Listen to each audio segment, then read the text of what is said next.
Good morning. Oh, wake up, wakey, wakey.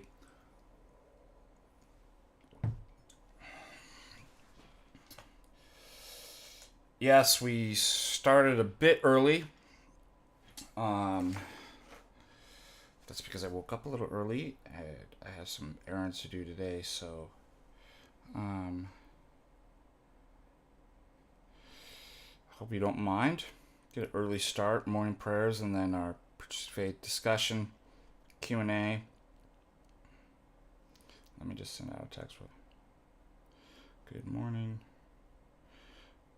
Guten Morgen. Hold on.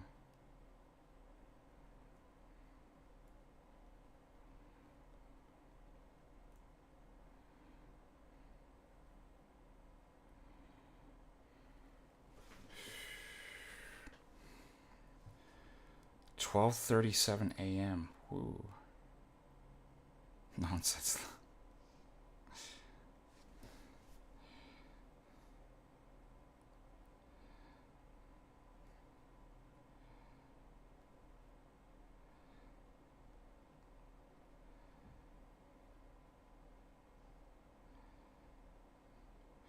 All right.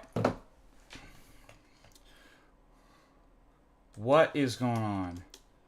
What do we got going today? Any news? Interesting information? I'm sure we'll find something to talk about. I believe we will be doing the catechesis class. We're returning back. I'm trying to get a head count. Parishioners are going to come, whether I'm going to do it at the Carroll College where I work the classroom, or maybe just string it from here. So I'm just writing parishioners. But we are in God and Creation. Pages 107 to 117 we'll be covering tonight, unless, God forbid, something comes up where I got to cancel. But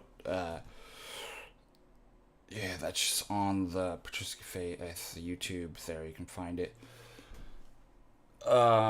Monday, Joseph Sambra and I will be doing. I'll be on his channel discussing my talk and going over the recent workshops and talks that I've done on repentance and betrayal and repentance. And then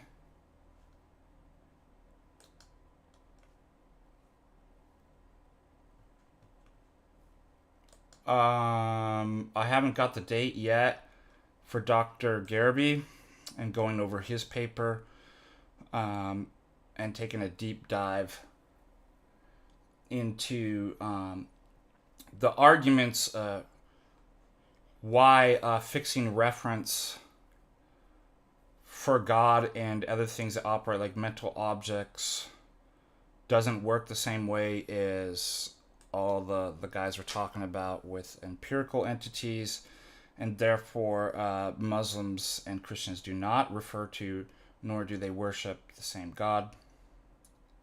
We'll talk about that. And oh man, that's funny. I think that's it as far as and then Dr. Sean Stin and I we haven't picked a date yet to do our talk as well.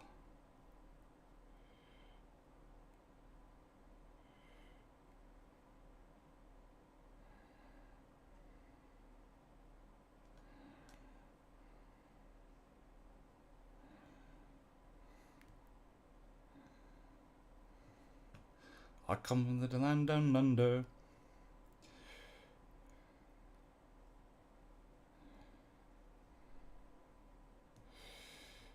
What critiques? Ooh, give me some critiques. All right, let's see if we can find any other Excuse me. The other news.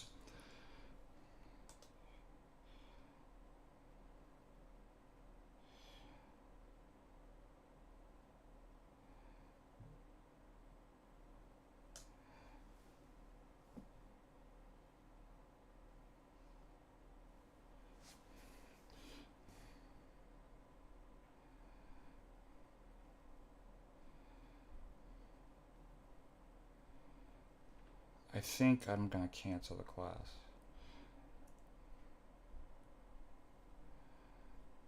I think cancel culture.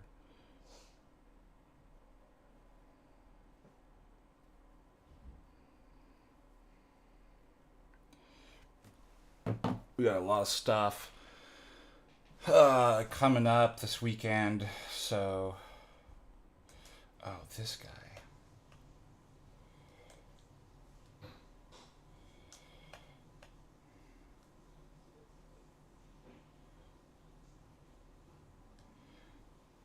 Let's talk about this. This is interesting. We'll talk about politics.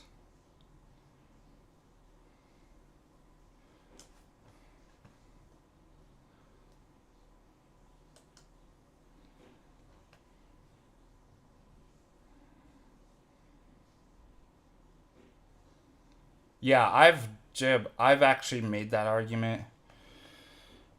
I could go over real quick. Let me find my paper, my notes. I mean,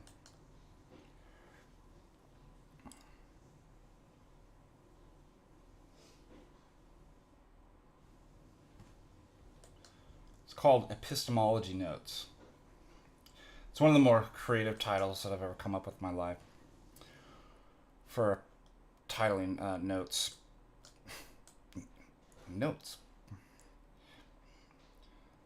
What's a good name for notes? Notes from the underground. That would actually be a cool paper. Notes from the epistemic underground.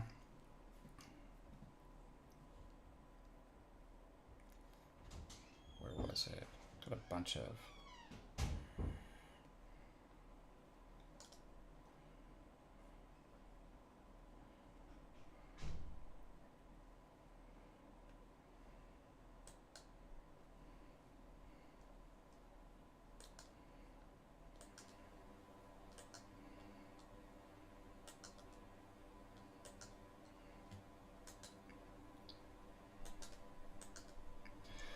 If foundationalism was true, premise one, then there are basic beliefs of the following kind. S is basic belief that P is justified, although there are no further reasons that make it even slightly better that S believe P rather than any of P's contrary. Oh, this is the argument from arbitrariness. There can be no such beliefs, so foundationalism is false. That's the So what this argument's a little bit different. There was another argument that I gave that's just like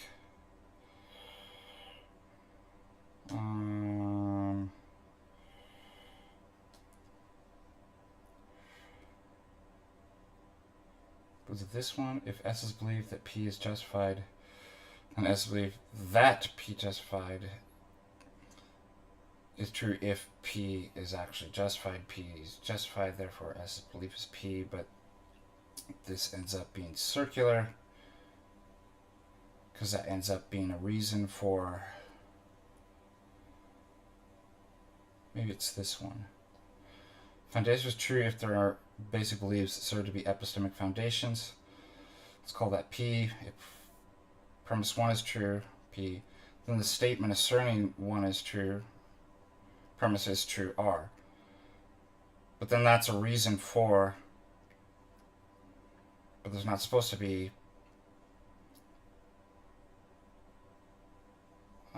something like that. Yeah. But I like the arbitrary oneness. If there are no other justifications or reasons, then there's not going to be a reason for choosing P versus any of P's contraries, so it ends up just being arbitrary what basic, because I can't appeal to reasons. I always like that one.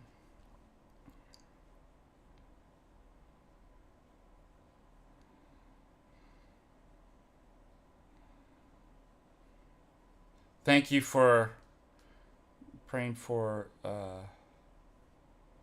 St. Peter's Monastery.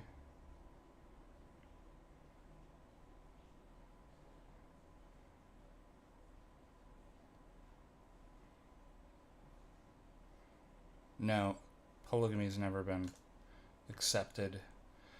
In fact, there's canons that condemn it, so. Where does that come from? In the chat. Even. Did somebody put something in about polygamy?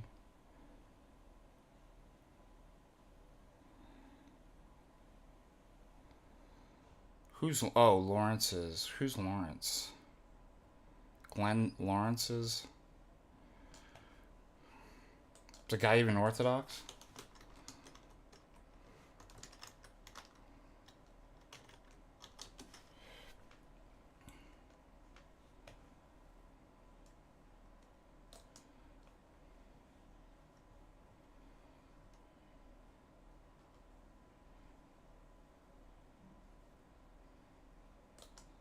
A comedian?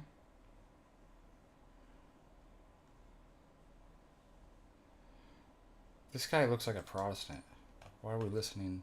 Why would we care about what Glenn Lawrence says? Oh, this one's cool. I want to show.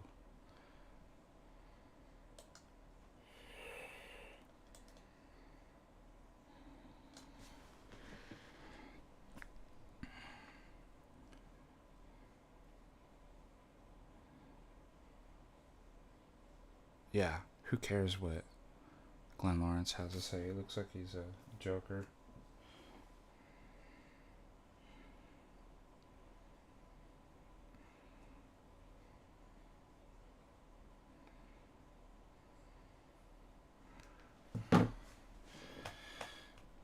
All right, hold on.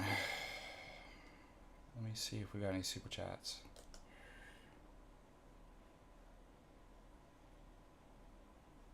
Giga, is it Giga, like a Giga? Donates $4.99. Thank you so much. Did they used to say like thumbs up? No, this was racism. Sign language is now racism. Can you imagine? That's what kind of crazy world that we live. I feel like all this stuff's going away.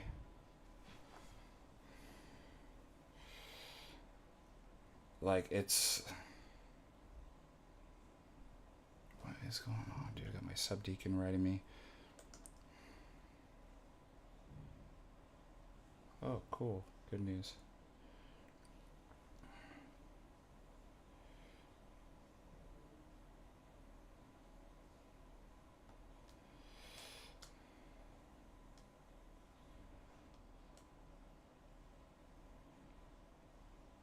Sweet. New inquires.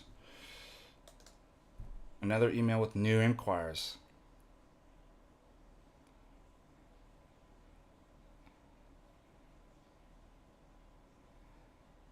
Sweet.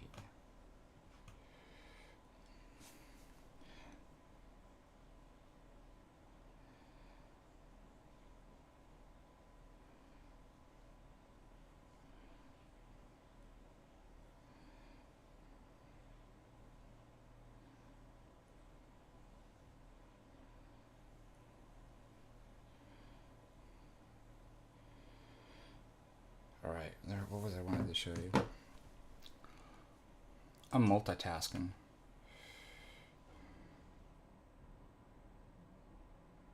I don't know, just type in look up. I don't know if it's the Council of Gangra or like there's whole things about like marriage,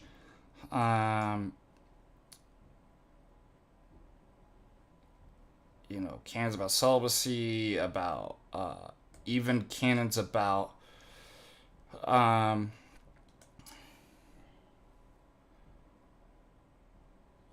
having godchildren. Like you can't have godchildren, and this actually came up. I have a godchild that was dating somebody. So before they were baptized, they were obviously dating, and they both wanted me to be their godfather. And my spiritual father was like, "Can't do that in case they get married, because you can't be. That would make them. That would be like spiritual incest. They'd be um, spiritual brothers and sisters, and so there's canons about that."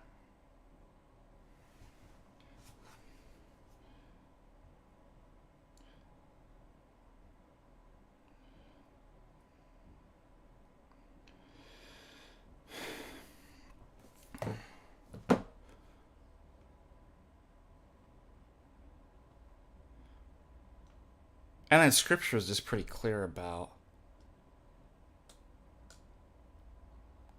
um, son will leave his father and mother, and right, the unity of single unity of marriage.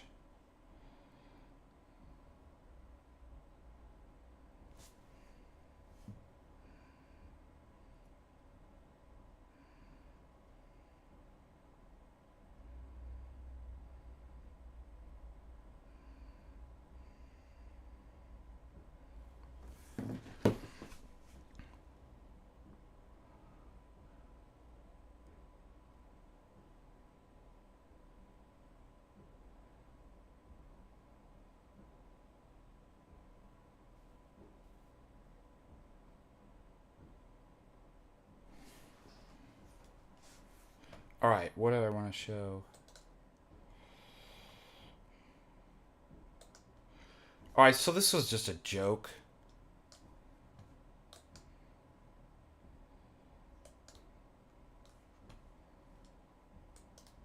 We did yesterday.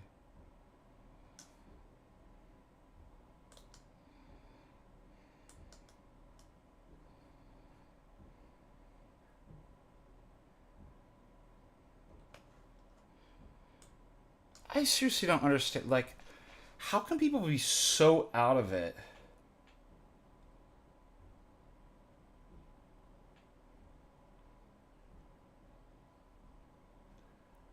So there was a thing about, I mentioned about multiple spoons. People were like, what do you mean multiple spoons? It's like, have you been living under a rock? I mean, maybe these people are new to Orthodoxy, but in 2020, if don't you guys remember, people freaked out and lost their minds over a psyop to get you to take poison shots and get you to fear death. And they started using multiple spoons, right? Like a spoon for the chalice and then another, right? Like, it blows my mind, like stuff that's like so well known that people were like, well, what does that mean? What's PSA? I've seen that one. Penal substitution. Like, are you living on a like? I never want to answer these questions. I'll let somebody else answer.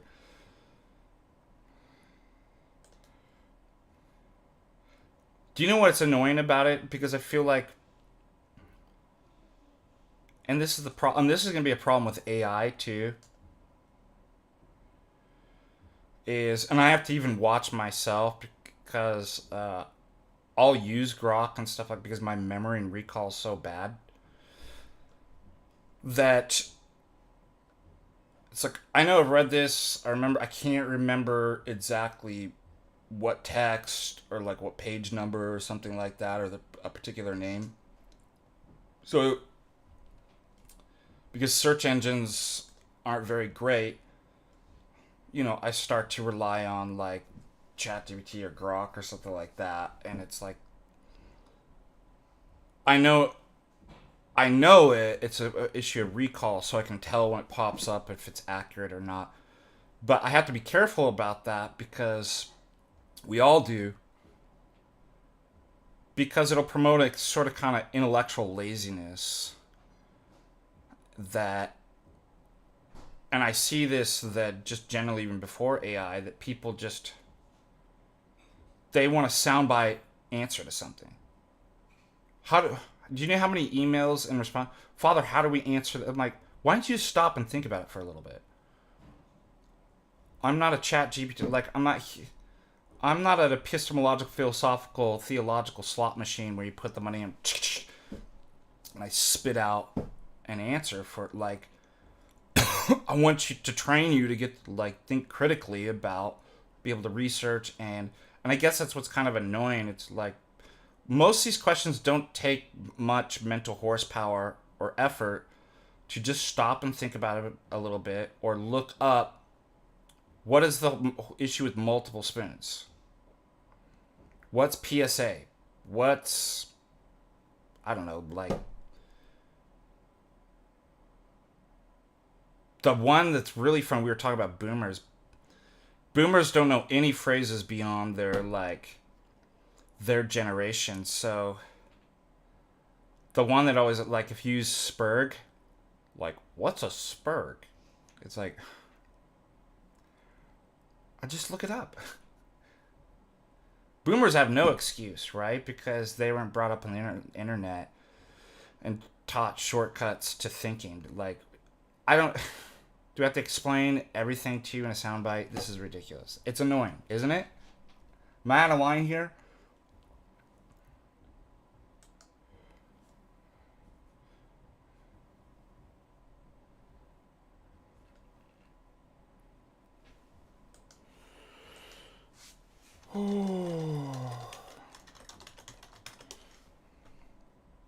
Am I?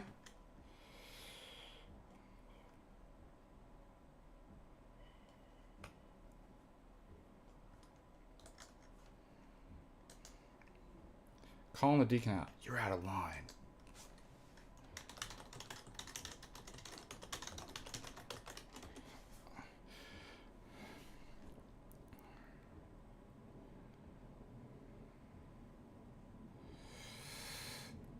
Jab asked a question about soft foundationalism. Let's answer that, and then we'll move on. Jab asked the question, is soft foundation the same as reliabilism? No.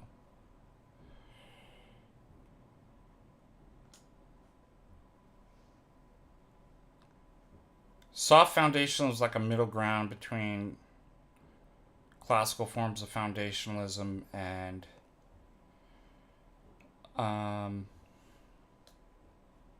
coherentism. And so there's nothing to prevent that from being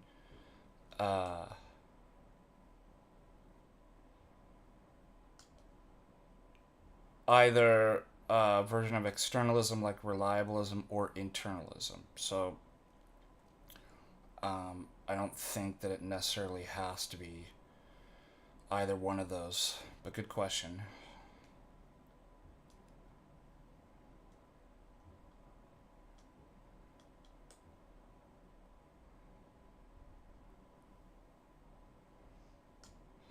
And it says the level of fear. Well,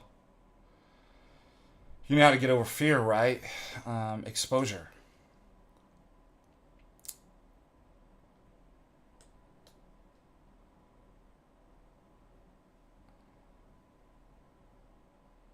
Exposure therapy.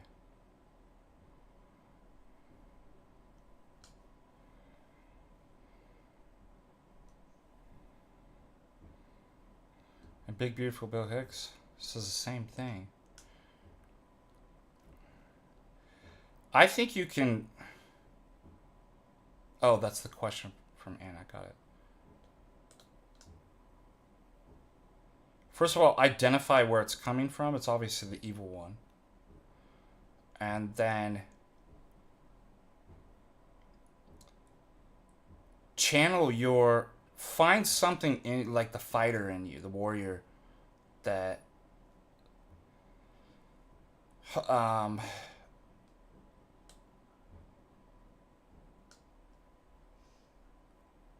it you can go, I can do this. I want to fight against.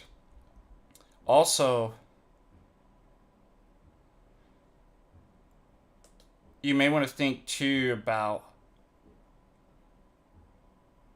that, other people may need you, and that you aren't just going to consume the liturgy, but that you, when you go there, you offer your friendship and love, and eventually, your service and stuff like that. And the fact that, you know, there could be somebody, we're all unique and relate to people in unique ways. There may be somebody that actually needs you. I truly believe that we all need each other in different ways, and there could be somebody who that you have something to offer in terms of service and friendship and love, that they would be lost without you.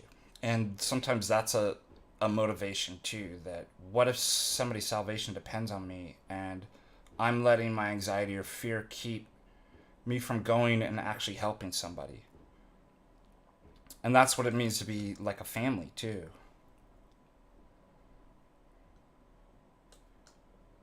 And we can't truly be Christians alone. We can't just be like a subscribe to orthodoxy in our heads and have, private prayers and devotions. We're a family. We're incarnational. We're Trinitarian. We're a community. And Tertullian said, "One Christian is no Christian." That's why when you're baptized in the community. The whole church is there.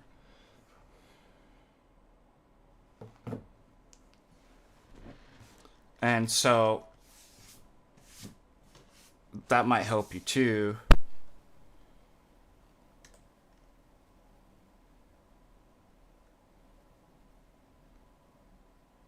Also, what I would say too, you need to find a local parish and reach out to the priest, and he can help you.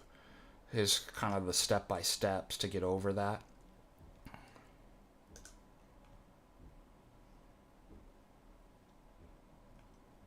All right, let's look at this.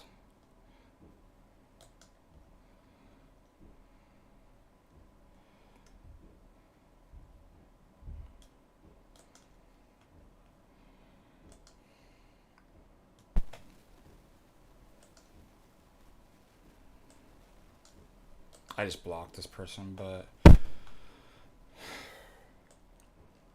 it was a joke. I didn't even make this. I just found it, and I thought it was funny. The left doesn't have a sense of humor, though. That's when, society decays to such a point that, there is no such thing as humor or comedy anymore. It really is Brave New World. Alright, let's see.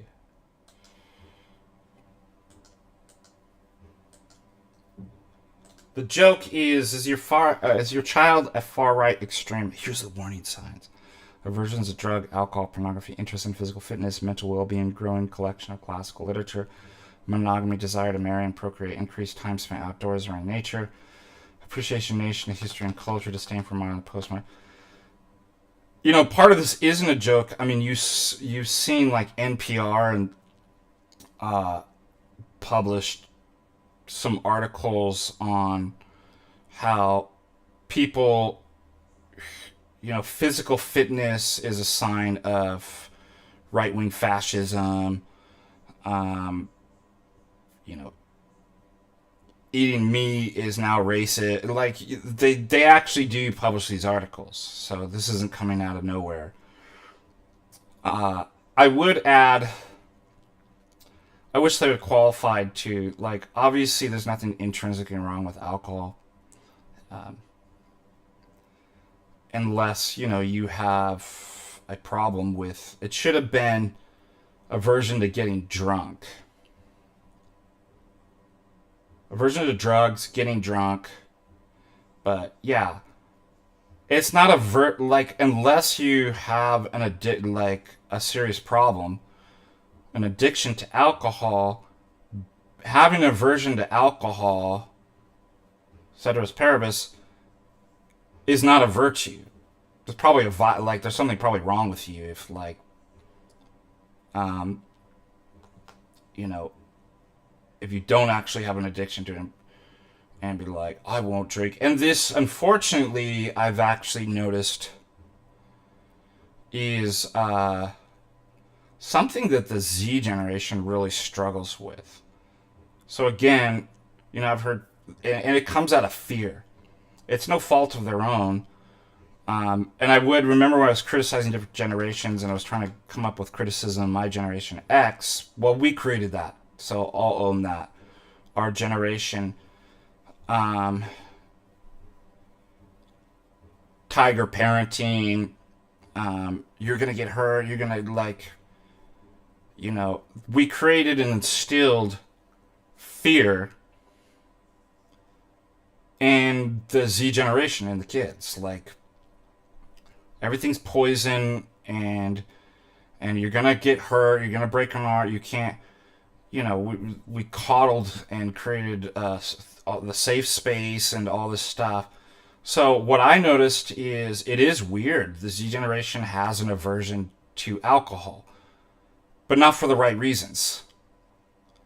Like, I've heard people say, I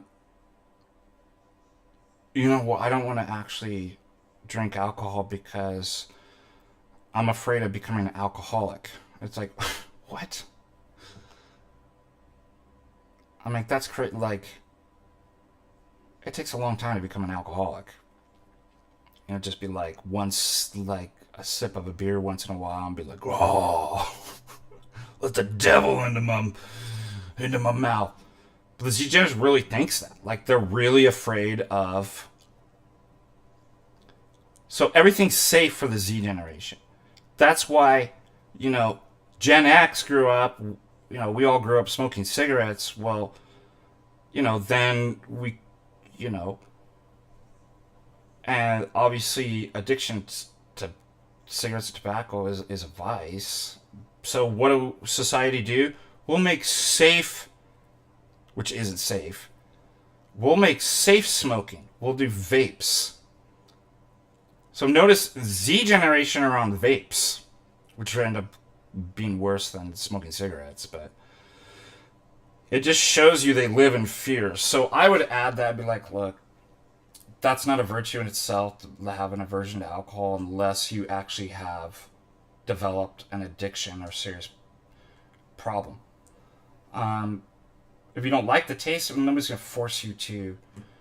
But it's part of Western culture, Eastern culture too. It's part of orthodoxy. Like, it's embedded within its it's in scripture. Wine makes glad the heart of men. It's in the wedding of Cana. So you can't in principle just be like alcohol, but it's like it's used within the sacrament of, right, the wine. So it's kind of weird. Anyways, I digress. Having made that footnote there, obviously there really is left liberals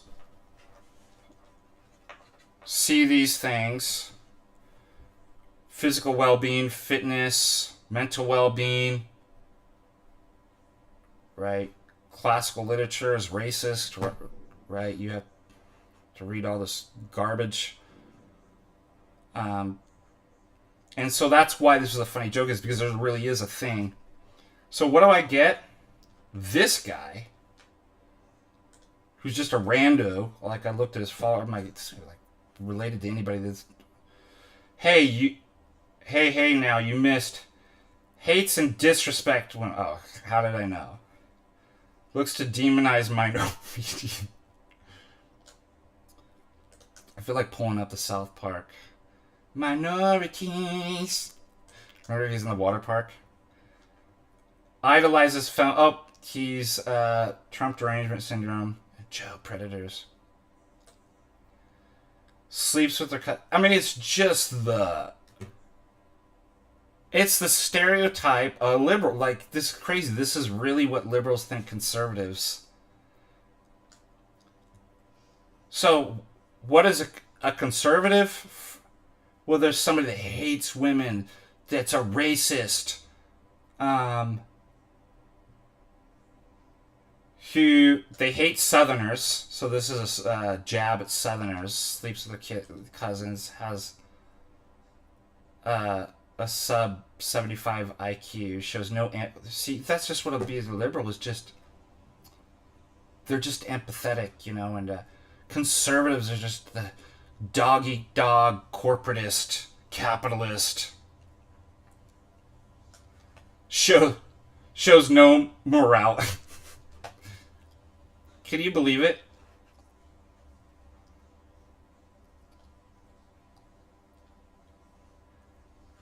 And what's funny is the hypocrisy of liberals. They claim to be open and empathetic. They're some of the most hateful people you've ever met. So empathetic, he's got to come on here and throw hate on conservatives, right? Don't you see the hypocrisy? Radical egalitarianism is what they preach out of one side of their mouth, yet they're the most elitist, right? Oh, see, we're the intelligentsia. They really believe this. We're educated. You conservatives are a bunch of backwood gym sleeping with your sister sub IQ. It's like, really? I guarantee you, if you actually took an IQ, all the people who vote Democrat took the IQ test, you'd have far more people below 80 IQ than conservatives. But see, they don't. I mean, think about inner city, right? They never think about it. They think of themselves as, well, the college professors, you see. That's what it means to be liberal. College educated. I guarantee you, if you took a poll on liberal Democrats, most are probably not college educated that vote Democrat. People have no empathy. And somebody who wasn't even conservative told me the other day that the reason why they can't stand liberals is because they're insincere. I mean, if you have any common sense whatsoever, you know that it's like, these people don't really believe this. These people don't want minorities in their neighborhoods. There's like jokes where, right, they bring the immigrants to the person's house, the rich white lady in New England. They don't want these.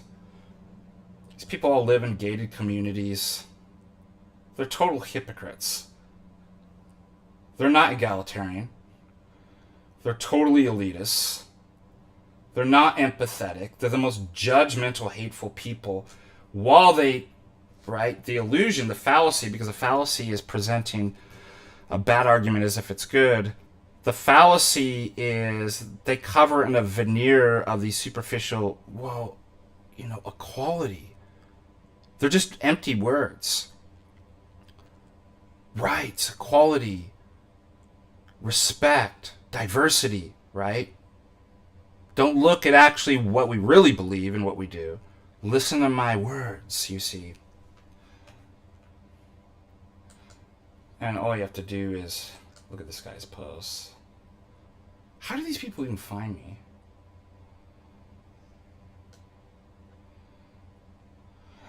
I will say that they got one person going. The least for them is their other Canadian. That makes sense. The one thing good that they do have going for them is they're obviously a hockey fan.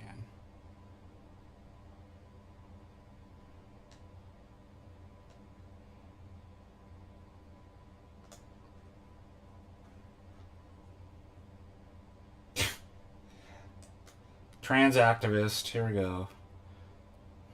Trump derangement. Obviously, by the way, when I critique some of this doesn't mean I like or I'm happy with Trump. We all know that. So don't fall in the stupid dialectics. I mean, the only good thing this guy's got going for him is he loves hockey. Maybe there is hope for him yet. Donald Trump! MAGA! He's probably an anti-natalist. That's probably what. I mean, the fact that he's Canadian, no disrespect or offense to.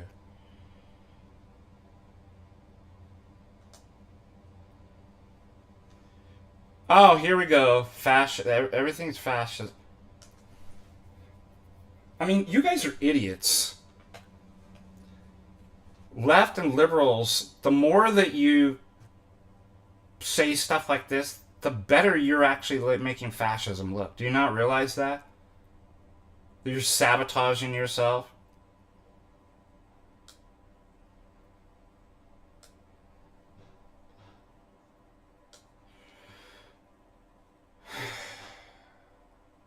So, there's that. I thought you'd get a kick out of that.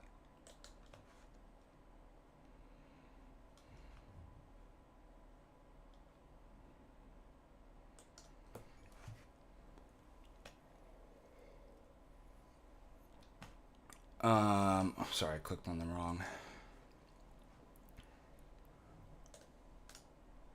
That's the thing. The left and liberal always overplay that. They literally create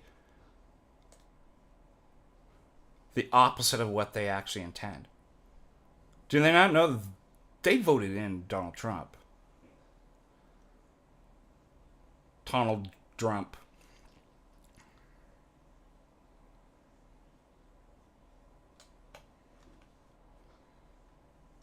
If you keep calling everybody fascist, right?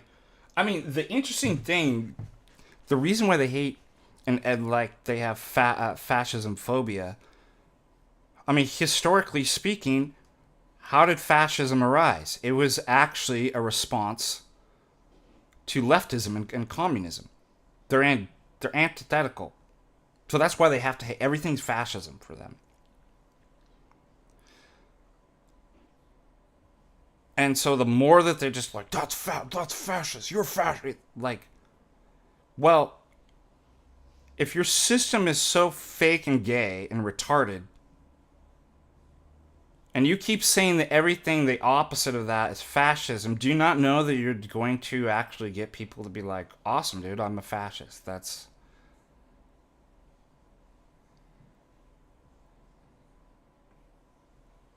Like, no tact whatsoever. No thoughtful methodology.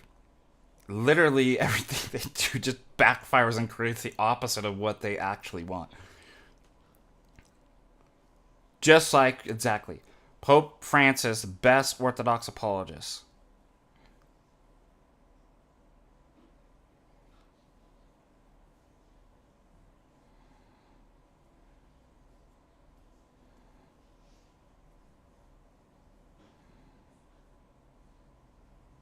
All right, where are we at? Yeah. It makes you upset he likes. Now I'm actually thinking, I love hockey. My family's a hockey family. I was born in Minnesota, so you're born into hockey. And it makes you upset now that that there's people like this that love hockey too. Like, yeah. All right, what else? Let's continue our political analysis, Patristic Faith political analysis, with your host, FDA. Hi. I found this was interesting. So, do you know what AstroTurf is? Show of hands. We don't have hands on the.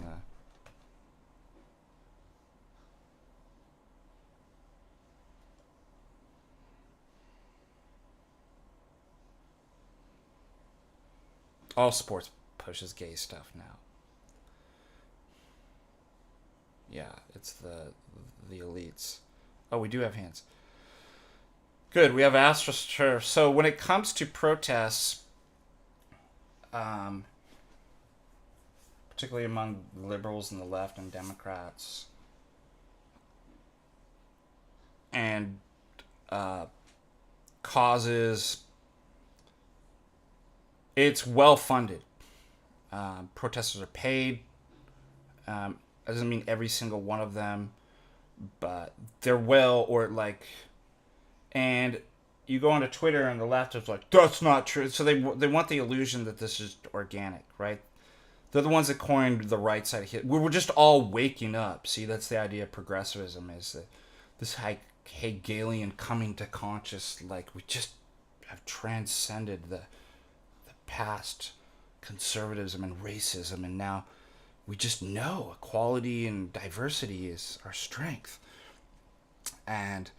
And gay, we're all gay. We've just organically woken up to that. That's not true. Like, most people don't want any of this stuff, but they get into corporations, right? You saw this with that they get what do you call it?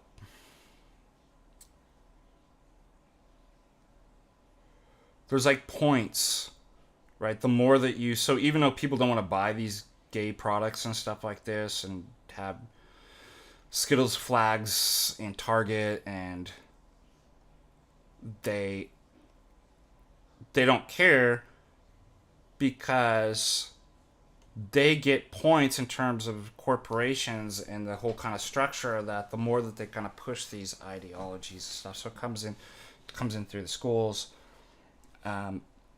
And then the media, of course. So the media will cover the liberal left protests against ICE and stuff like that. Look at people the people don't want it. It's all funded. Like, this is not organic. So they'll just be like, that's not true, prove it. They was like, source, prove it. Well, I found this. I know it's Fox News, but it's on MSN, actually, so. But I want to show you what I found. So this is MSN reposting this. No, I don't watch Fox. And that's the other thing. So Fox, it's like,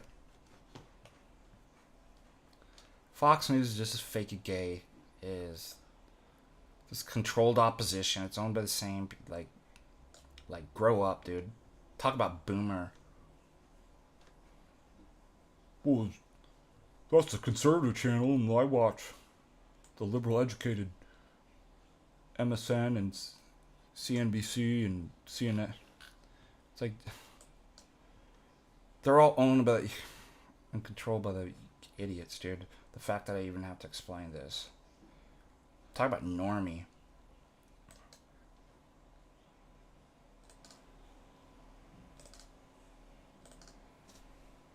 Alright, let's get it. On demand, Adam Swart.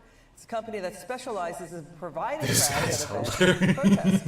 Adam, it's great to have you on. Thank you so much. We never heard of your company. He's got to be autistic. You're right.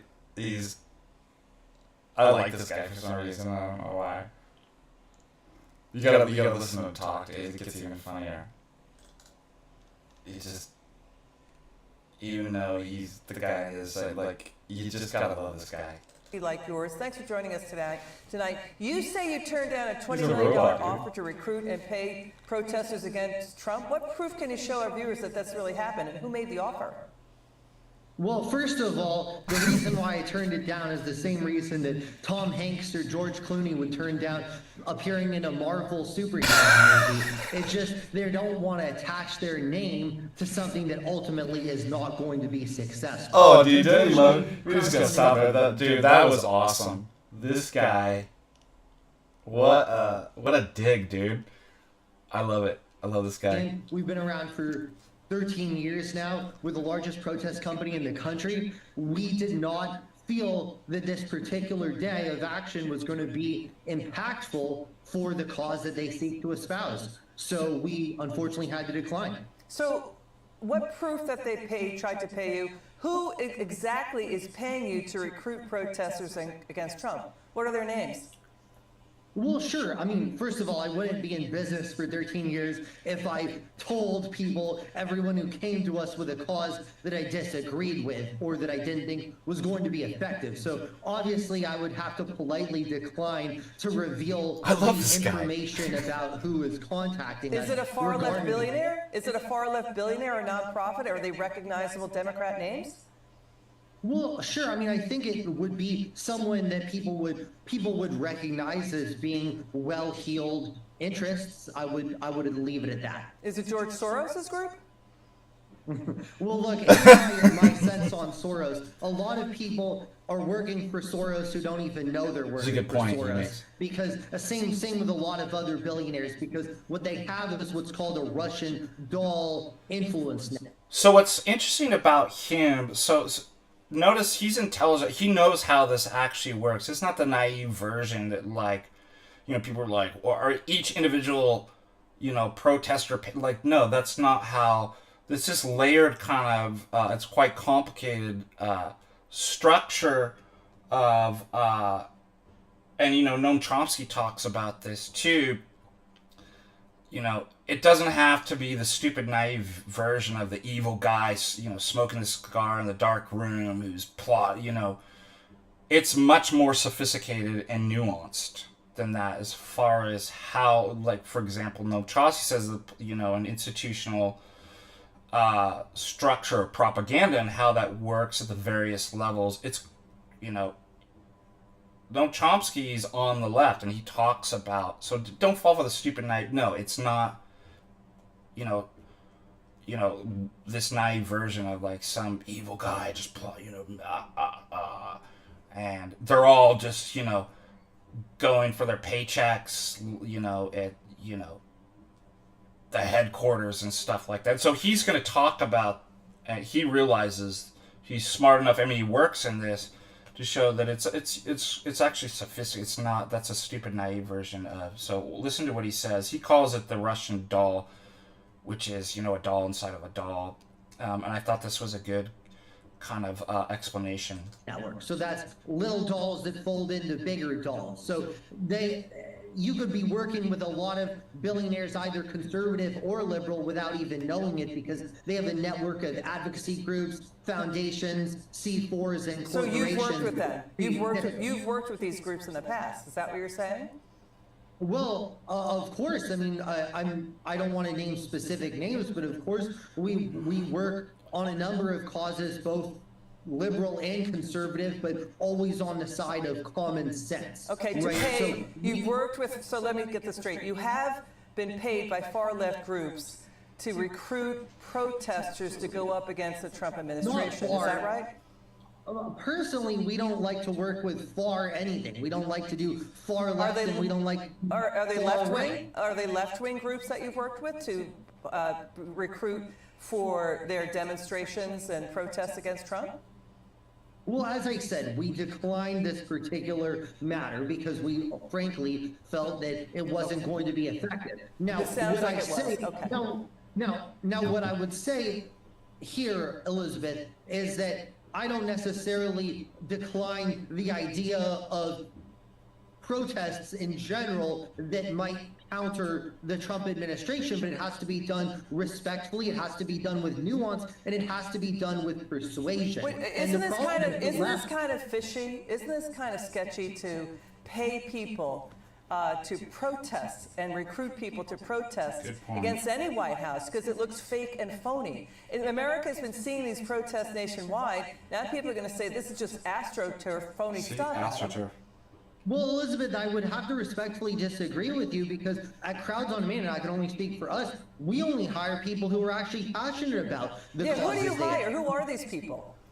These are activists who are interested in the cause they espouse. So, by the way, if it's a conservative cause, we have conservative activists, and many conservative activists really. I hear what you're saying. Are you hiring and recruiting Antifa rioters and protesters? Absolutely not. That's illegal. We do not engage in any form of illegal activity, right? So that includes illegal protests, which I don't even consider. Have you heard of protest. people who do? Have you heard of people who do Of course, there are who people. do Of pay course, there are Antifa? people. Of course, there are people who do that. And there are people you've probably never heard of because they're in the shadows, right? So the people that you should direct your vitriol on are not people like me who are out there running a publicity firm that does creative, satirical, Adam. interesting kind of displays. It's people who operate in the shadows. Adam, I'm so sorry you feel like this is vitriolic. We're just trying to get to the bottom of what is a surprising paid-to-protest movement and push here. So is George Soros's group, again, are they involved in paying Antifa? Have you heard that? Well, look, I don't want to speculate on who may or may not, but I certainly believe that many of the violent rioters are being compensated. How do we know? Number one, tactical gear. There have been number of videos that have shown tactical gear. By the way, that's not cheap, being distributed on the streets of Los Angeles. There are professional signs. There are buses. There are legal services provided at no charge when people do break the law and are arrested. Right? These things are not free, so somebody is funding it. So it would be very irresponsible for me to name specific names without evidence, so I won't do that on your program. But what I will say is there are interests, and it's important that people follow the money, because what a lot of these very well-heeled interests, including foreign countries, do is they try to create distance and plausible deniability between themselves and the person throwing the Molotov cocktail, the person breaking the windows, and the person obstructing law enforcement. And Crowds on Demand does not associate with any of those. Right. Okay. It wouldn't behoove me as a business person, even if I had no moral qualms at all with it. It wouldn't behoove me as a business person to take on those. How do you find these people to recruit them? Who are they? Well, Crowds on Demand has been in business for 13 years, so we have a large network of people across the political spectrum and across this country who are passionate about different subjects, right? So we know who they are, and in some cases we'll reach out to people. For example, if we were doing an environmental display, we'd reach out to environmental groups. If it was a pro-business group, we have a lot of people who are kind of anti-government, kind of anti-tax type activists there, right? So all kinds of people across the country want to have their voices heard, but unfortunately, because it's so expensive in this country with inflation, a lot of people don't have the opportunity to have their voices heard unless they're compensated to do that, and Crowds on Demand facilitates that. Got it. Adam Swart, thanks for joining us from Crowds on Demand. Appreciate you. Oh, that was interesting, wasn't it? That was a good... like that guy. Adam Schwartz, is that his... Swart. May the Schwartz be with you. Remember that? Wasn't that Spaceballs? Alright, let's see.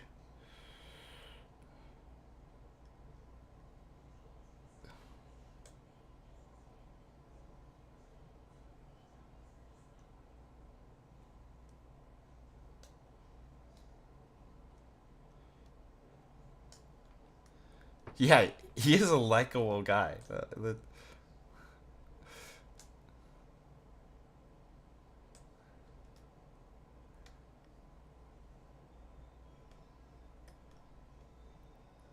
So, I mean, I just brought that up, the fact that anybody could be like, well, it's organic and not being paid. It's like, come on, seriously.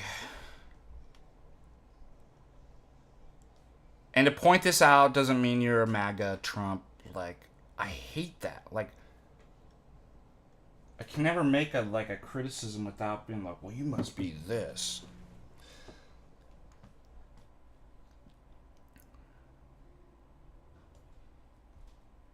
All right, 1 second. I'm just checking the super chats. Never want to leave out any thank yous.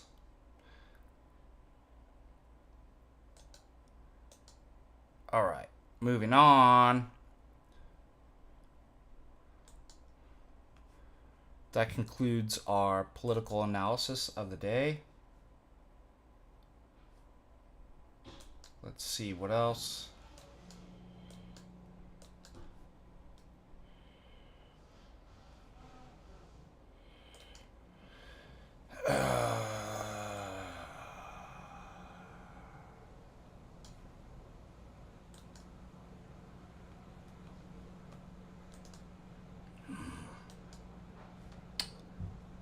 pulling up more material for you guys.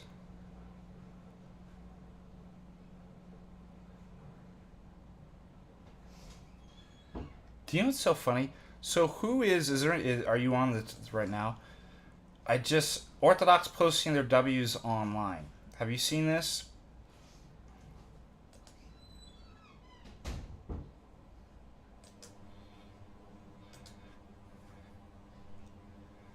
What I love about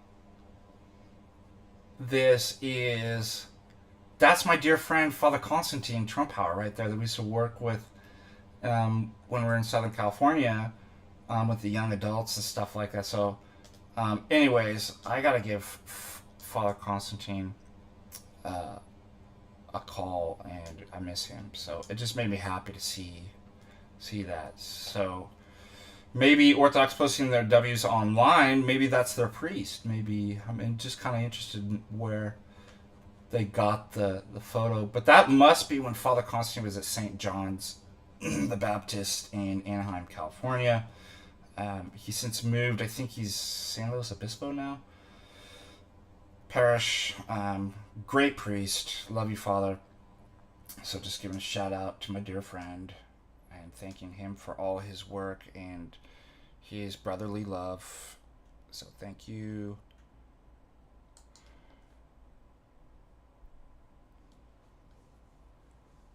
Next on the list,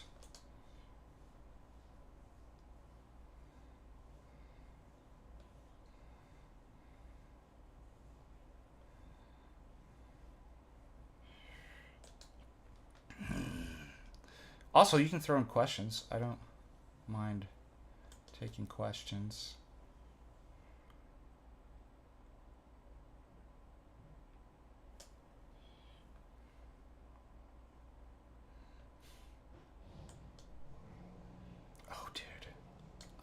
Hate these things. Do you remember these? All right, let's do some Gen X stuff.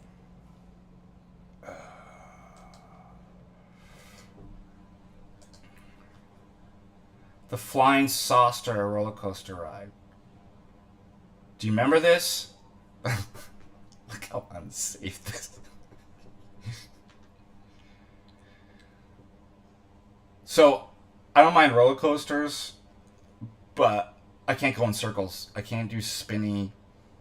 I remember I must have been in 6th grade, and we had the Garden Grove Strawberry Festival carnival, like you would have like a parade, but they had a carnival and stuff like that. And I remember I'm like, you know what? I know I don't like spinny rides, but I'm gonna go with my friends. And so it spins, and then you can go up. You know what I mean? Because of the G, you start pulling G's in this thing, and the gravitational force. You can go. I barfed, dude. Not in but I was just like, and I couldn't get myself right. Like, I had vertigo, and felt sick all day, and I'm like, why did I do that? So I hate spinny rides. I think Six Flags Magic Mountain had, I did one there too. I can't remember the name. They probably took it out. Same thing, like just spun you in circles like that. And I was just like, what is that? Why is it some people can handle that, and then somebody like me, it's like, I'm sick all day. I have gotten sick on a fishing boat before too. Got seasick, which is awful. You just barf all day. And they wouldn't take me back, right? Because all these people paid to go fishing. And yeah, just I'm over the ledge just barfing, and they thought it was great because it's chum for the fish, but I just motion sickness, man. I don't.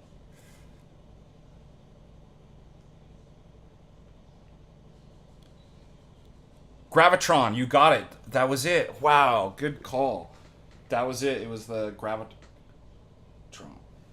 Nice.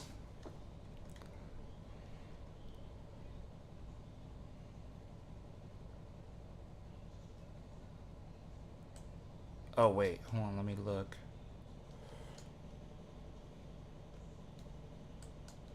I forgot to look at the critiques. Yeah, earlier. Let me see if...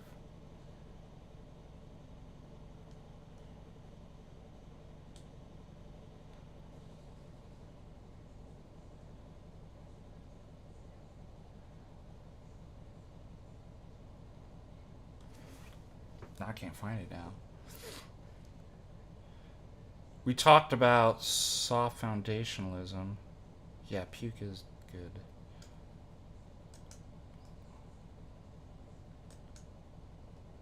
I can't get the older chats to come up. I switched from top chat to live. Oh well.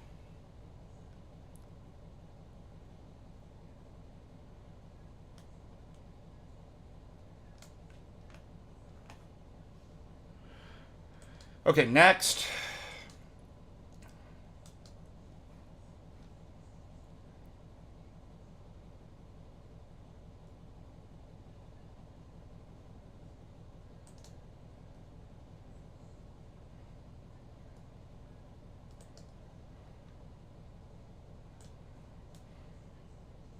"42 comments.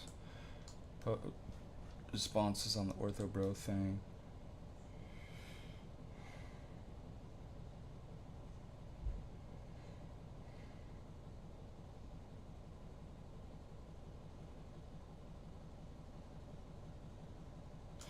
This person has a good...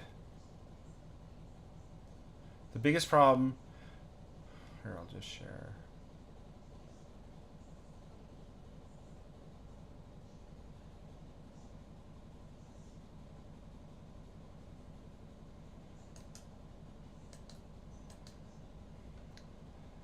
I enjoy this guy's comment. So this is on the joke here. The biggest problem to ortho bros is the same problem for everyone else, which is addictive, time-consuming nature on the internet. And its irritating nature and difficulty of the royal path. Anyone pretending this is not a problem for everyone and not addressing those... Yeah, it really is kind of... I'd say a couple different things. It's the plank in the eye, right? That, thank God I'm not like those ortho bros over there. We all, like, everybody has this problem. Somebody had pointed out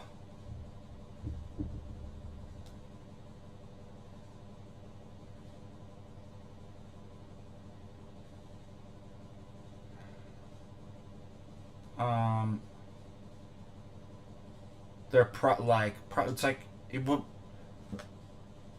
Do we all have issues? I mean, but again, I'm not saying there aren't problems with young people. Like, I understand that, but that's the talking point. That's like what. That's the thing we got. That's the biggest threat. That's not true. I've said again, none of these people are addressing liberal leftist infiltrators, pro-gay, pro-women's, or like that's far bigger of a problem. I'm not saying there isn't a problem, and this guy gets it. Anyone pretend this is not a problem for everyone and not addressing the other issues is not showing their genuine limits for ortho bros. Father Josiah Trenum and the talks you, Father Lynch, Father Hughes, Father Turbo are the type of nuanced concern I've seen and trust. Well, thank you. Those wanting to hamstring unsuccessful apologetics and concern. That's the other thing too, is we know who they're attacking. Me, Father Zachariah, Father Turbo, Father Josiah, Jay Dyer, like those are, if you can't see that people who do online apologetics, right? So we're responsible for all the problems people online? I mean, if the people are online too much and have a problem, isn't that exactly where we're going to reach out? Haven't we, and Jay included, I mean, all this is priests, but like, you know, a laity apologist as a blessing that's on Patristic Faith, I'll pick out Jay. Isn't he always saying, get plugged into a parish? I mean, isn't this exactly what we should be doing, is reaching out online through apologetics and getting people who are terminally online to watch the content, to bring them into an incarnational parish community with a priest? And that's bad? Notice total liberal leftic tactic of critique and no solution. Well, what's your solution to... Well, I know what the solution is. Get rid of us. Apologists and clergy mentioned there.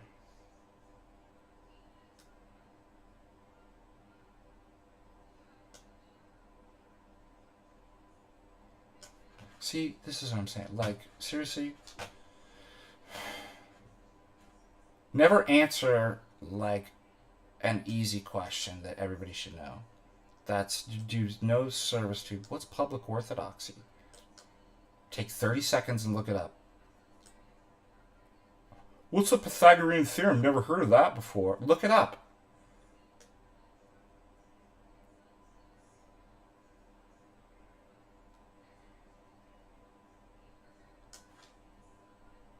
It can all be somewhere with the president. Aren't we all an embarrassment? That's what I'm saying, is that it's pharisaical.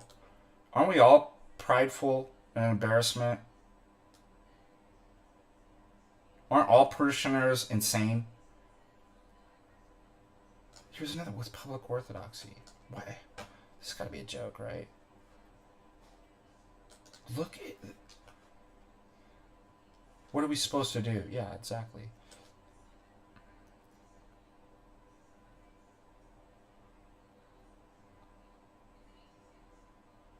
Here he's in a Catholic friend here. Yeah, if you think that's the actual problem...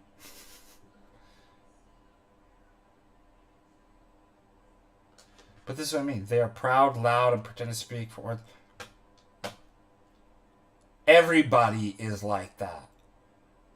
I'm not saying that it's not an issue.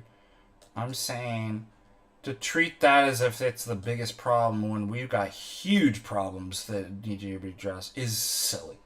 And the fact that it's just like these protests, it's all... The attack is organized. It's well organized. That's what's of concern. It's AstroTurf. It's...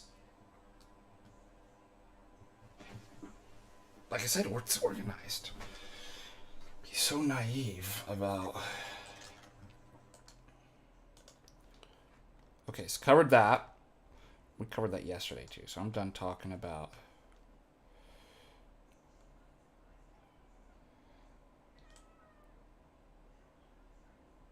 What are you crying about? What do you want?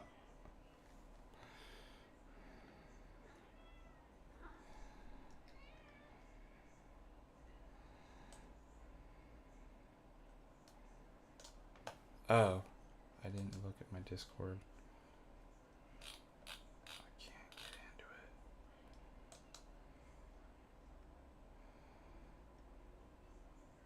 I don't have any direct messages on Discord.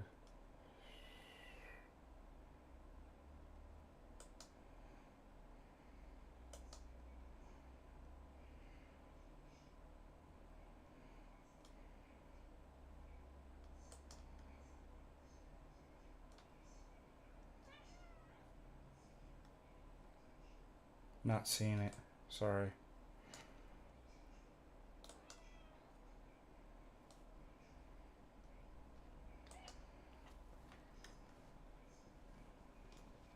Oh, look. You want to say hi? Come on.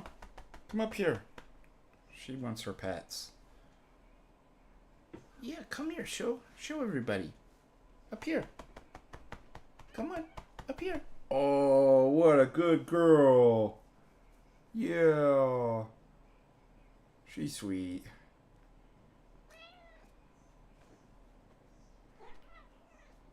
Yeah, it's not showing up on my Norwegian Nous account. Let's see. I know. She's got the softest, like, most feminine voice. Yeah, I'm not seeing it.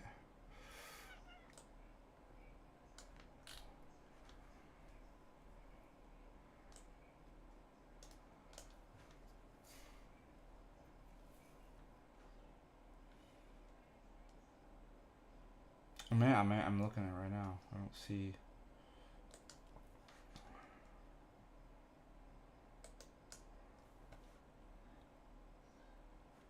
I always leave it inactive because I don't want people to see when I'm on.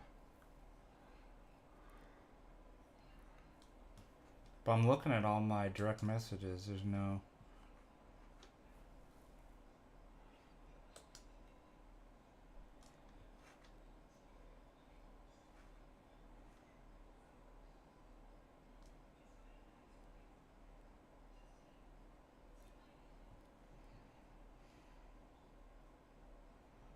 Oh, well. Quee 149. Thank you so much.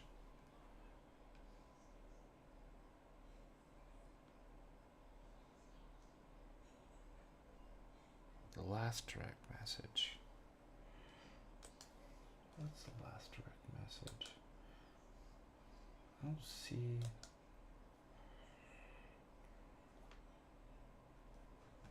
My last. Are you mellow?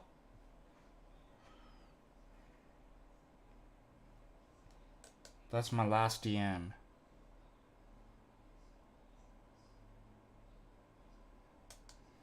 It was from Mellow.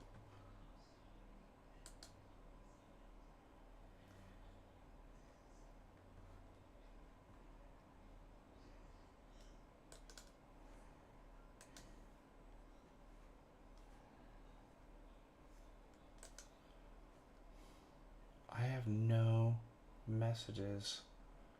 Oh, message requests. Maybe that's it.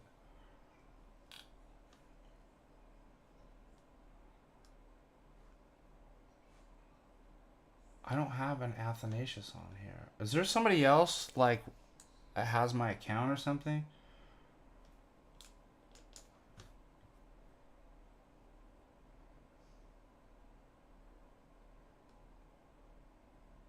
I'll show you. Like, it's crazy. If you don't believe me.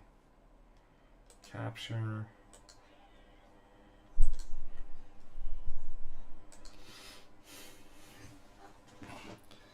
These are all my messages from the last. No Athanasius. Here's all the message requests I haven't responded to.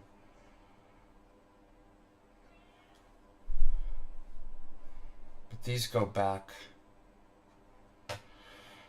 So I have no idea what you are talking about. There must, unless there's somebody else.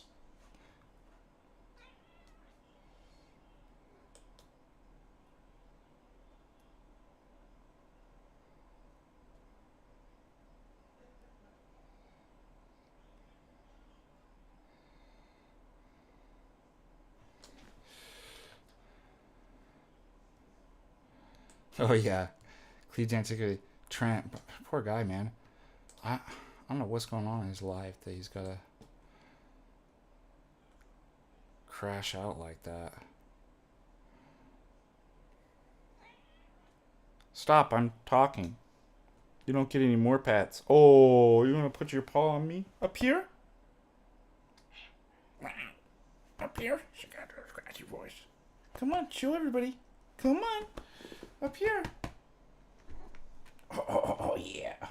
She's like totally addicted to scratches. Oh, you're a good little baby. See her? Yeah. Wow. She just won't stop. She just...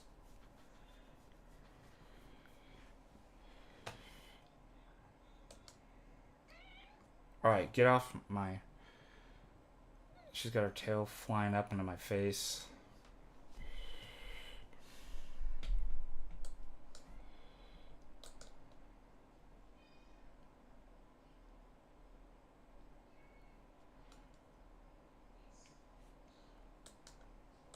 I think you're writing somebody else, like it's not coming in. Isn't that wild?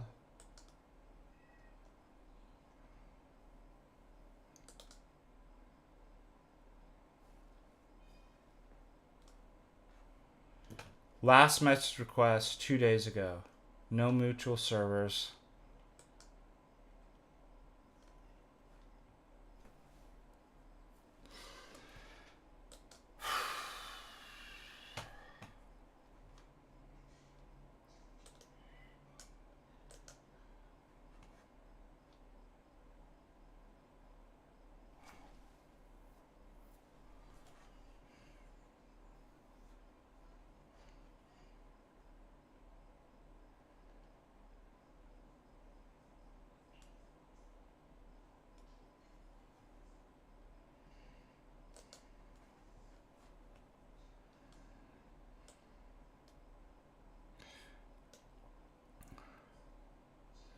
All right, what other questions do we have?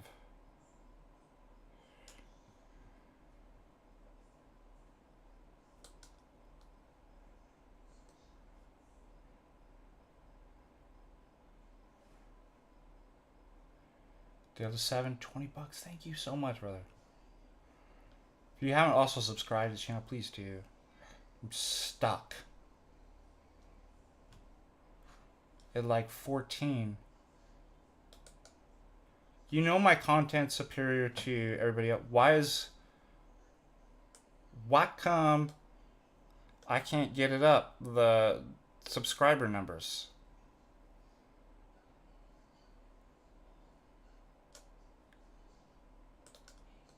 And I provide regular... Let's get those numbers up. Let me look.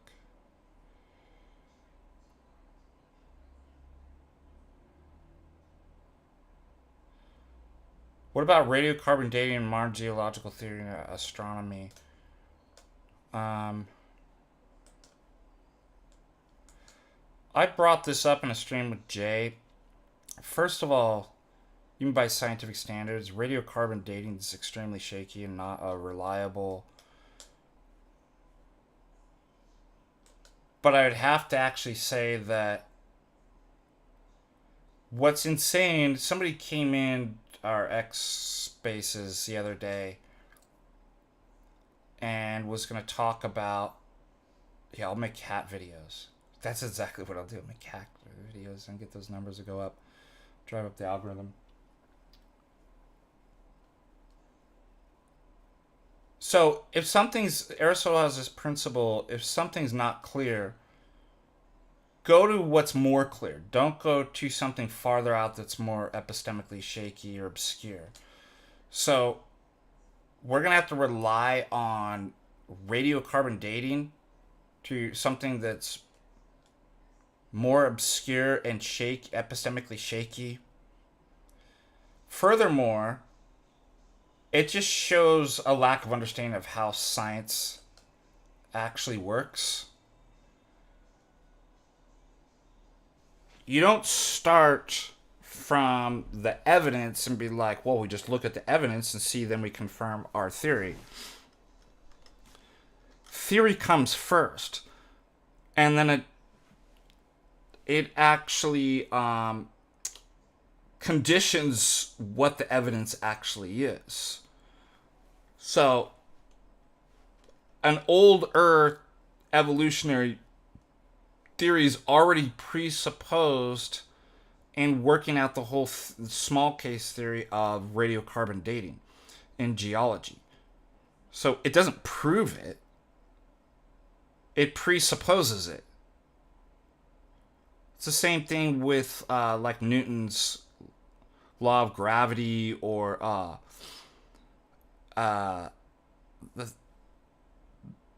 the formula for velocity. It doesn't prove anything. It already assumes a theory. And then that mathematical formula works within the paradigm of. So it's just totally ignorant in terms of how even science works. Second of all, as Quine and Duheim show, I could switch that. I could switch my entire paradigm, right, to be just the opposite of that and still, right, and then get the numbers to work. So again, it's the theory that conditions the evidence in the radiocarbon dating stuff. You could explain it. So a scientific model in theory is supposed to fit the observation. But there's no bare observational data. You see that through a theoretical lens. So it means I could switch it to a young Earth and then you just reinterpret all the data. Like it would fit the theory. So it's just a silly cats. But I grew up with dogs. I grew up with German Shepherds.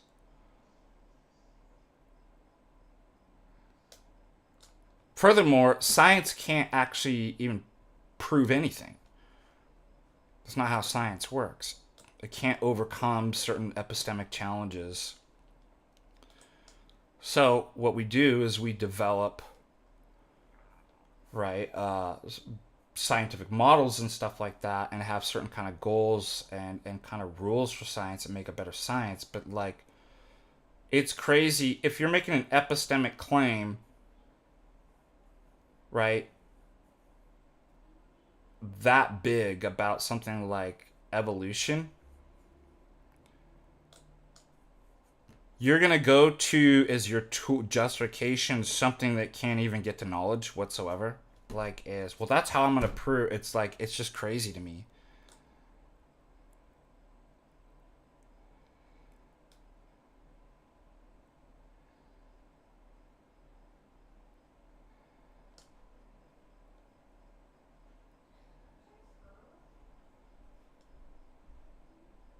Yeah, that's the other thing too, is if you see how like the corruption of science actually works too.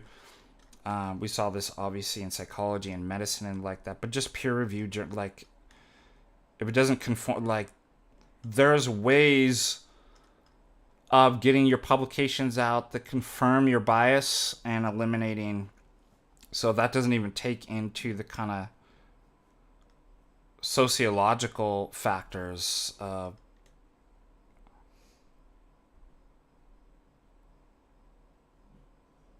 Good point. But yeah, science can't get over the problem of induction, cannot get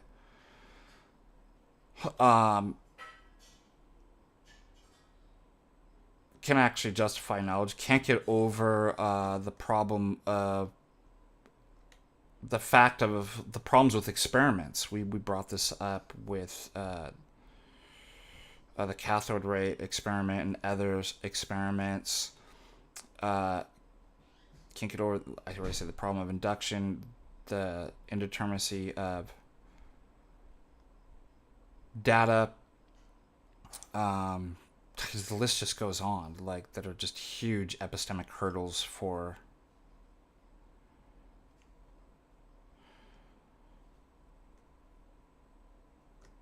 I could just pull up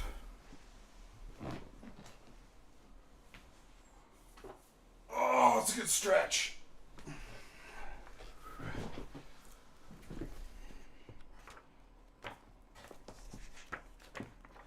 How to solve realism versus anti-realism. Can't do that. They can't.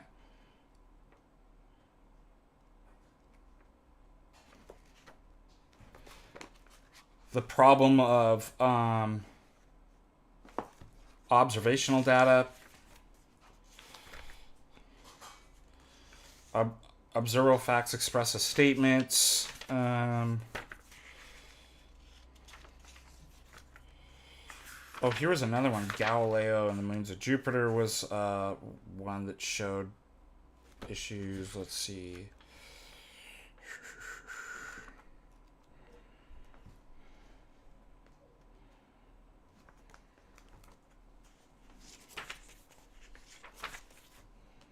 Ad hoc modifications.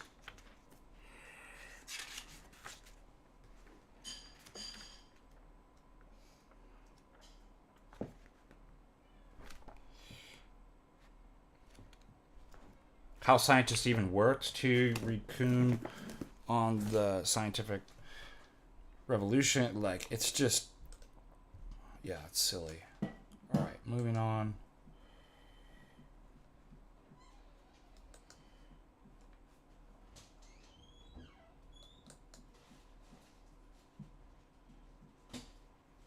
Message requests. Spam. Are you my spam?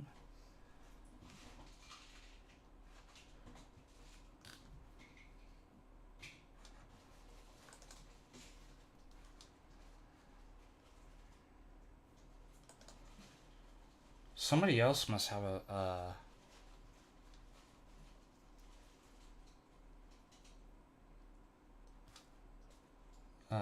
my name or something. I don't get it.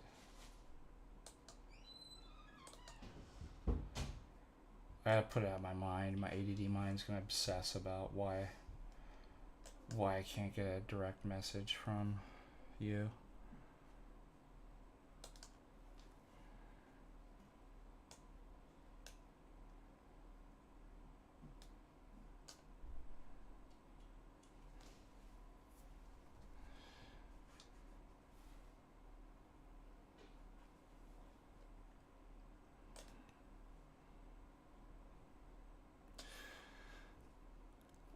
Well, I mean, Shreds the Cat only if you take like a naive realist view of, but the issue is,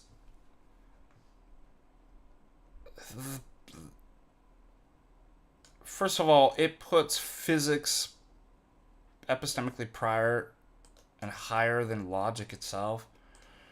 One of the problems that creates with this is a problem for science in general, that it's abstractionism.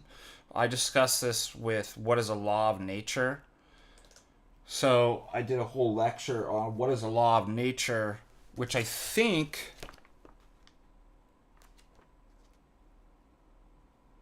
chapter 14, why should the world obey laws? And this goes into, are laws regularities? He goes, no, they're not. Are laws characterization of powers or dispositions? Nope.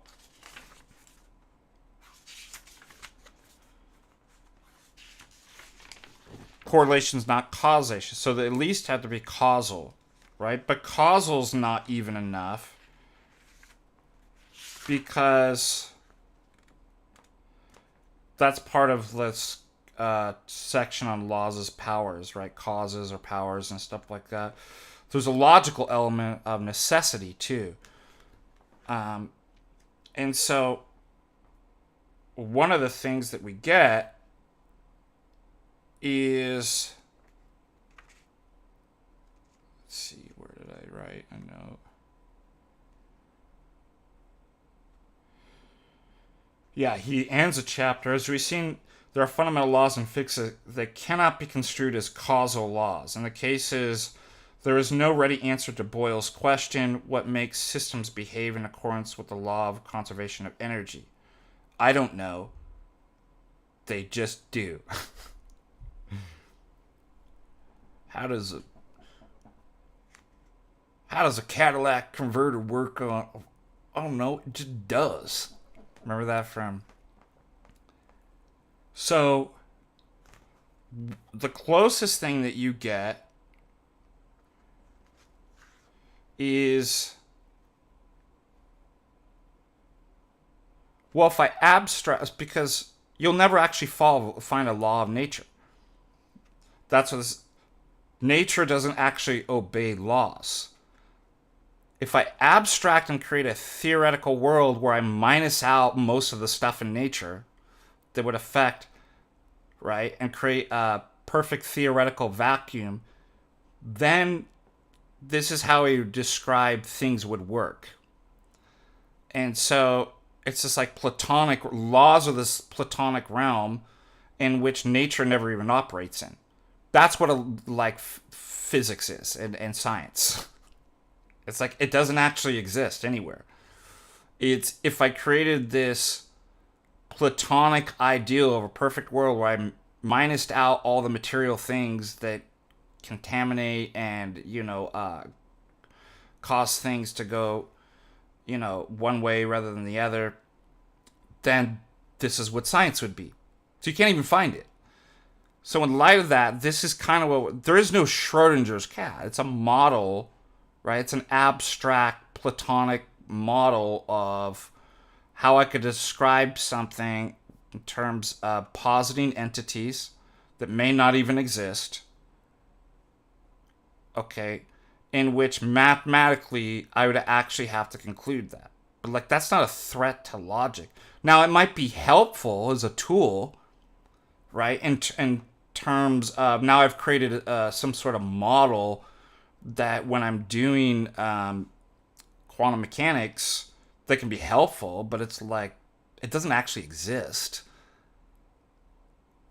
That principle, there's no law that actually operates that. It's a model. It's an abstract model that helps us actually deal with the imperfect world. So that answers...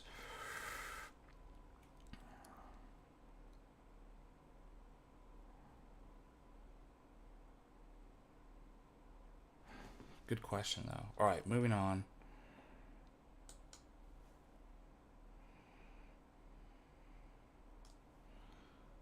Moving on up to the east side.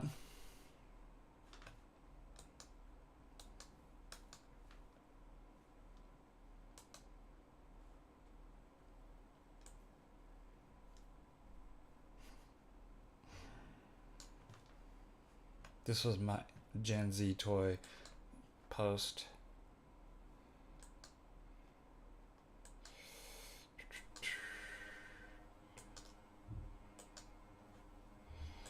If you know, you know. Let's do a stream on Gen Z toys. I think... I'm going to actually look this up and see if I can find... Garden Grow. Sometimes you can find this. Klaus. The ice cream...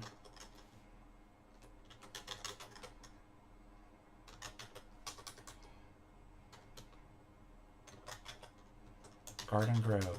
Let's see if there's a thread on this.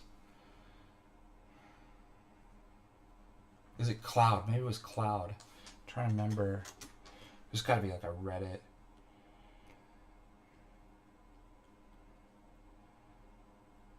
Well, that's not it. Filled with explosives.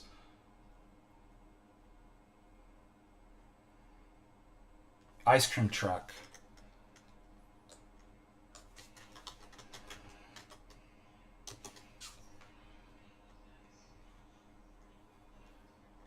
See, that's the problem with the search engines.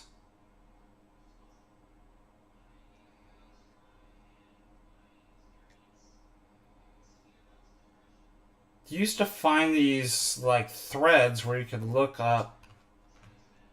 Let's do ice cream truck guy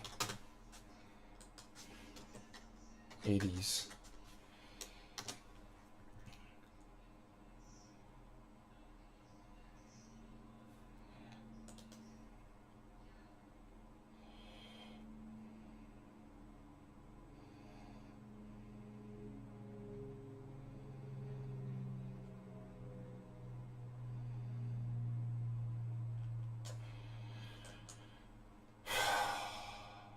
You know what I'm talking about? You used to be able to...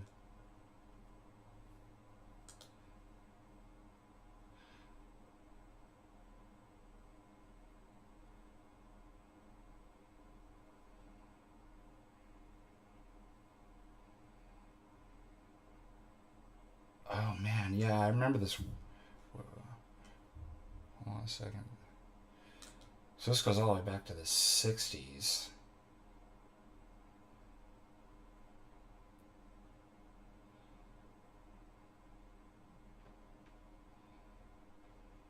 Somebody's got to be in Cloud. Klaus or Cloud? I can't remember his name.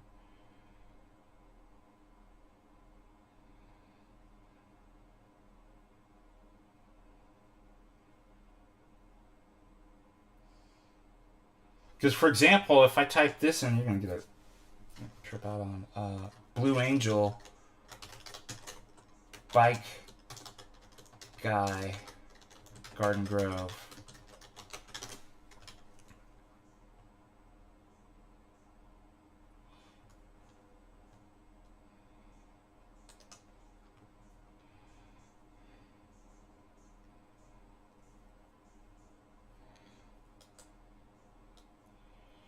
Oh, he's got a YouTube channel. No way.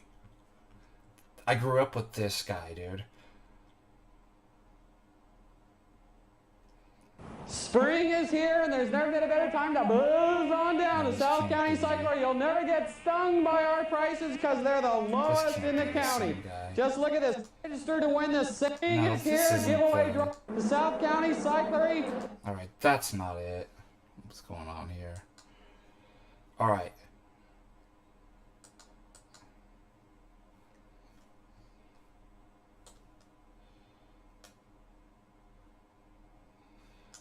What if I did images?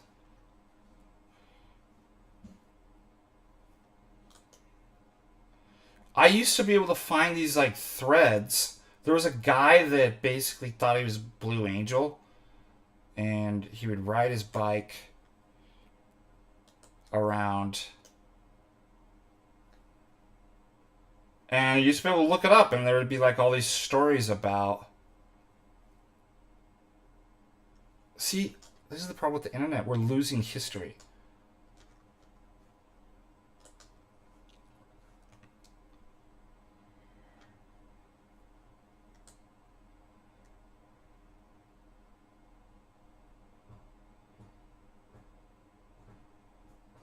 Let's see if we can find.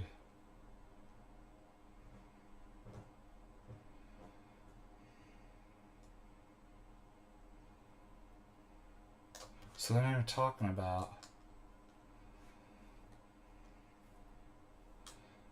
Blue Angel bicycle, no bike. I'll show you what it's like. I gotta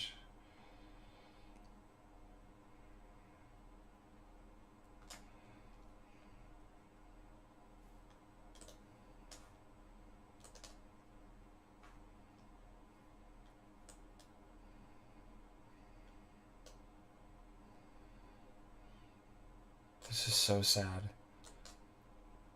This is what the internet has done to us.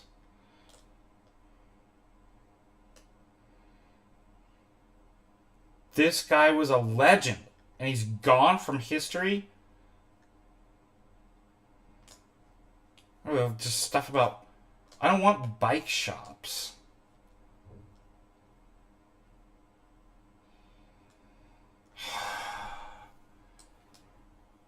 I mean, this is one of the saddest things. I just get people hitting by hit and runs.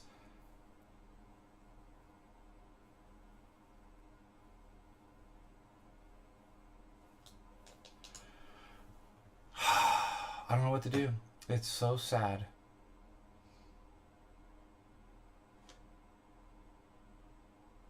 What if I do this? Put.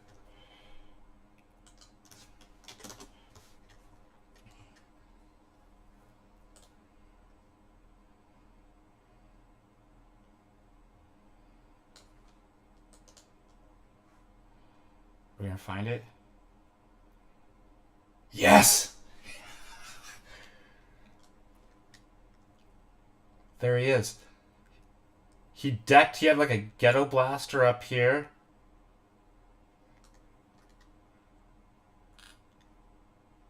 But that's all I can get.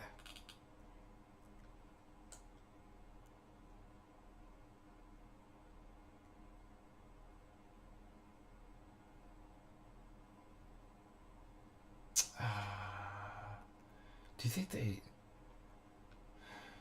got rid of? Like it says family requested. I mean, obviously he had like a mental illness and stuff like that. But that's him right there. And he had it all, like he had the helmet, the outfit, and then he would play in like like jet sounds and stuff like that. And now we can't find... He's gone from the internet. Scrubbed. How sad is that? Man, I wish that...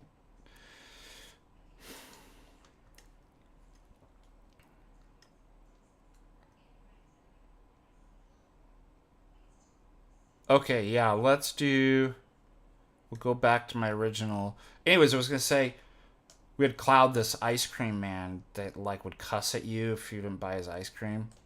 And, like, he was, like, living in the fifth... Like, he'd tell you about, like, ball game. He's like, you ever see when the kids... He's like, did you see the New York Dodgers play the... I'm like...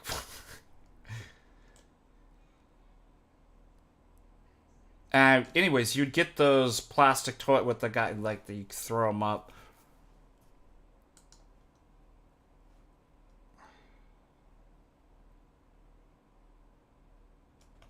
And let's look up 80s and 90s toys.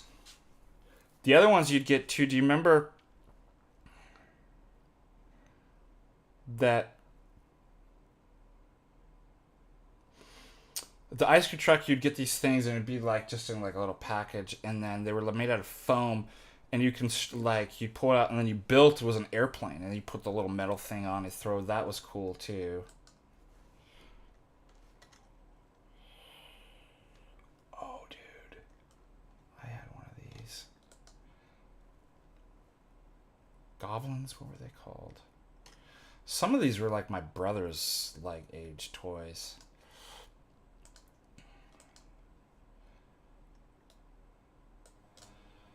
Because I was born in 77, my brother was born 82, I think. But I had this. It's like a goblin puppet that you put and you can move his eyes. There's Teddy Ruxpin. That was like my brother's. Oh, this Mr. Frosty made snow.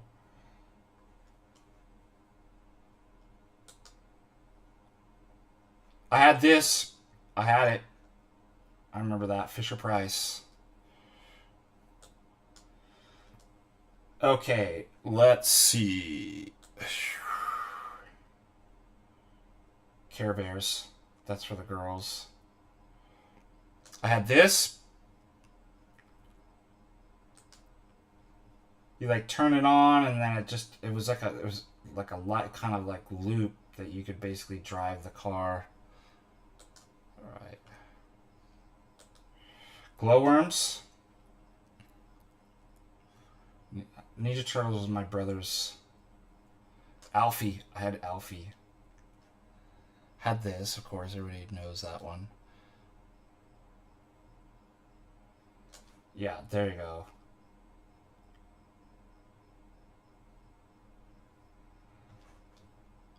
The,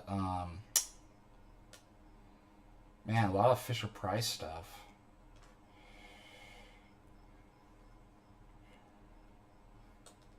What if I do 80s toys? Oh, I actually think I remember this. Creepy Crawlers, that was my brother's generation.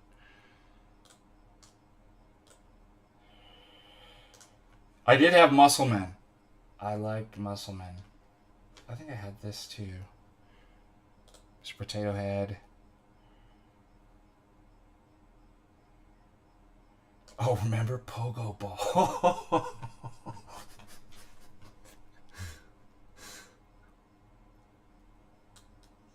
A Pogo Ball was big. Remember these little things? Remember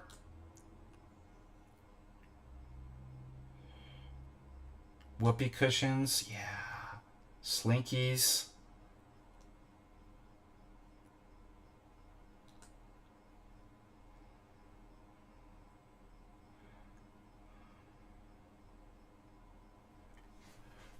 Alright, I'm gonna do 80s toys and see what happens. Get rid of the...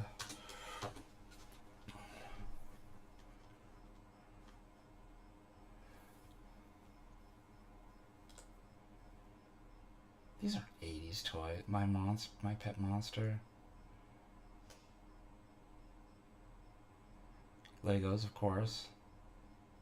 They're throwing stuff in here that's not 80s. Yeah, Transformers, I had those. Voltron.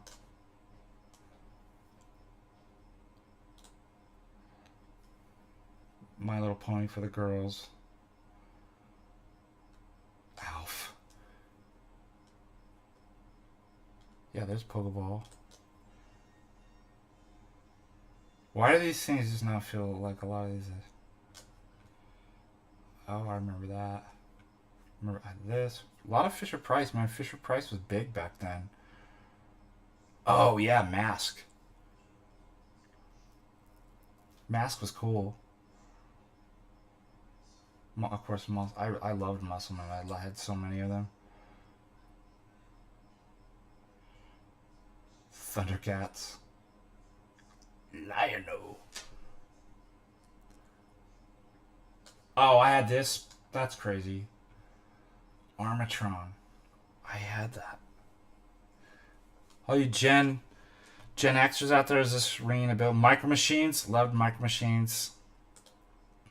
See, this is the wholesome stream. We're going back to the 80s. Castle of Grayskull. Had that.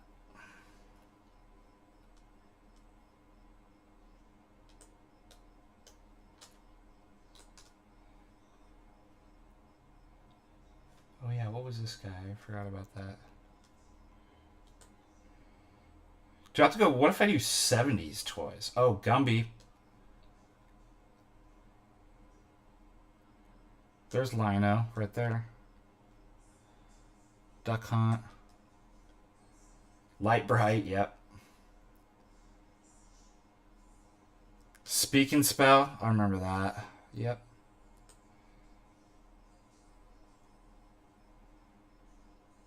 G.I. Joe.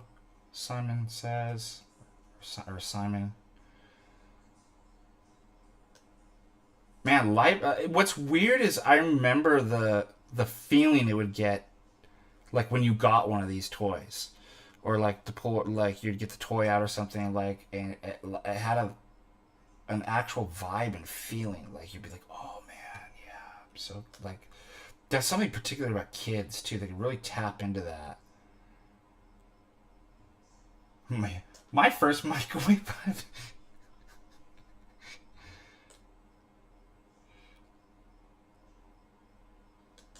My brother had that. Yep. The Viewmaster.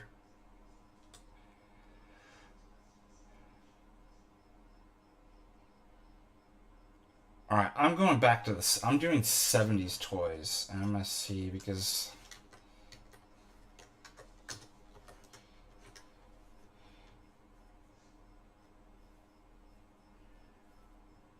Okay, this is a lot of stuff. I remember all this stuff.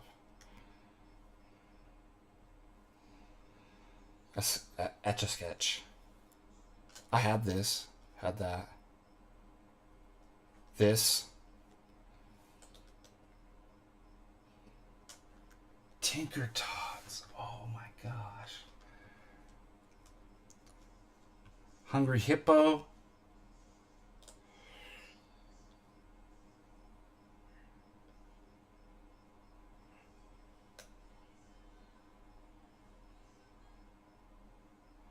Look how basic toys were. We're just like so.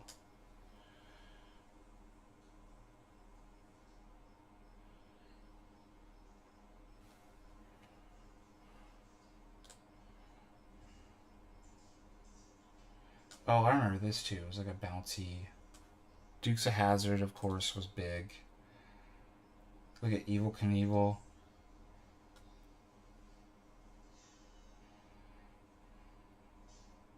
Slinky, of course, we already did that. I remember these. But I remember Atari. Look at how basic technology was. Bouncy balls. This had that. Hippity hop. Alright. Is that enough of the Oh, battleship. I sunk your battleship. Trouble. I had that. That it like had a spark thing that you would. Nerf was big. Star Wars. Oh, I had this. I had that. That's crazy.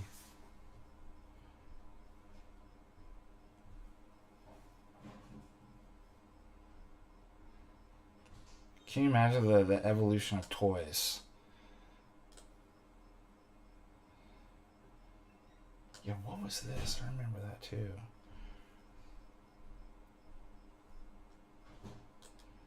Does this look wholesome?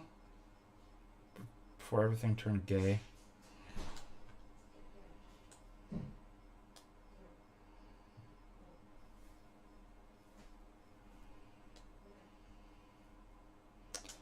Oh, shrinkings. Yeah, you would like cook them and they would shrink. What a weird world. Play-Doh. Operation. Alright, we're almost done. Okay. Alright. Let's see what you say in the chat and then may head out.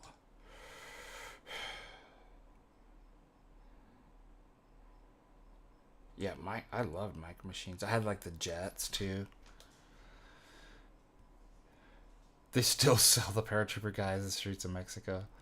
Where do I go to get like old Gen X toys? Mexico.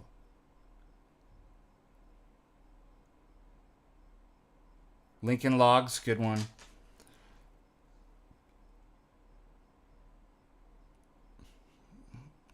Yeah, whoopee cushions were awesome.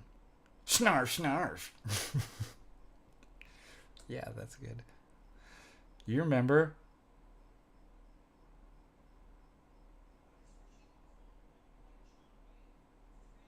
What's funny is like we were like a lower kind of middle class, so I didn't have that many. It's just, you know, it spans over time. Like I remember, you know, I struggled as a kid. Like, you know, of course, probably all kids, you know, you're looking at your friend, like, my friends got toys all the time, and we didn't have a lot of money. My parents worked, like, 2 jobs and stuff like that, so, yeah, I was, you know, jealous as a kid that it was, like, why do they get toys all the time? Especially, like, when, Nintendo came out, and it's just, like, you know, I rarely got a game from... And it seemed like it was really expensive, too, when it came out. And they were just, like, always getting games. So, you know, you went over to the friend's house that had all the video games and toys.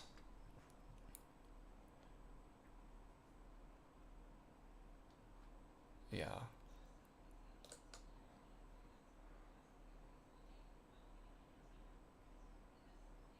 Dave Flippian.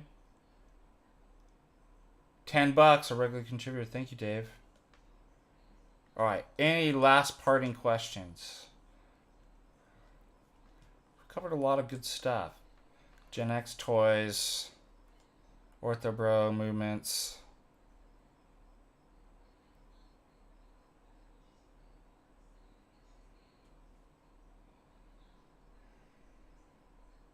Dude, how am I getting these people?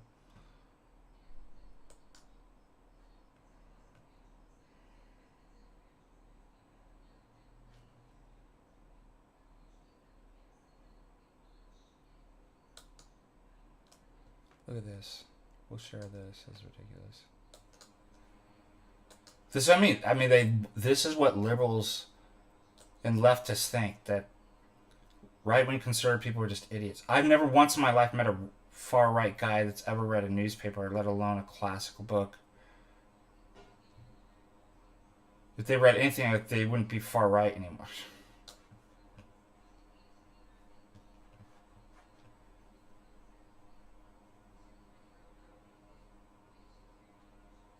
That's so. I mean, just what? What do you say? Who is this? Is that a guy or a girl? He's just merging into. he's an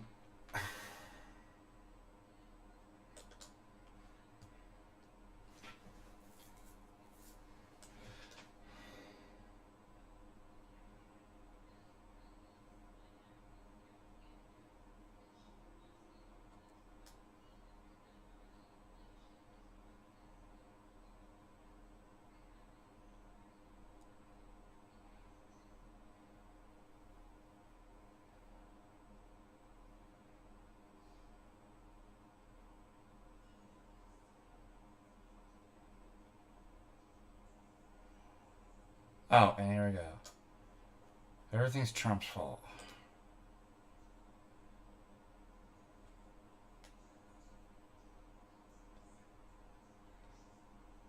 So that's really what they think about conservative, like uneducated.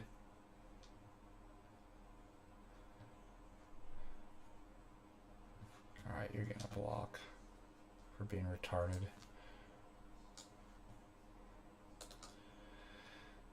See, one liberal comments on, and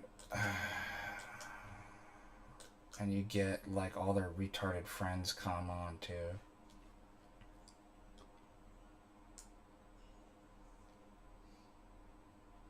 I've never read it. You know, Thomas Aquinas College was like the Great Books program. It's like one of the most right-wing, by their terms, conservative. They won like every year, like the Young Republicans.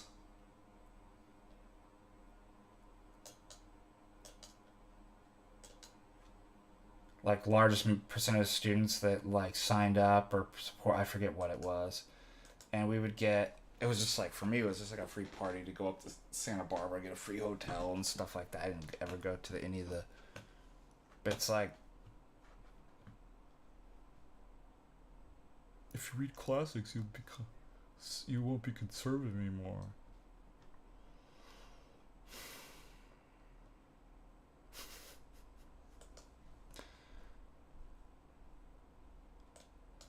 This just shows you they hate you, don't they? Like, they just are misanthropes.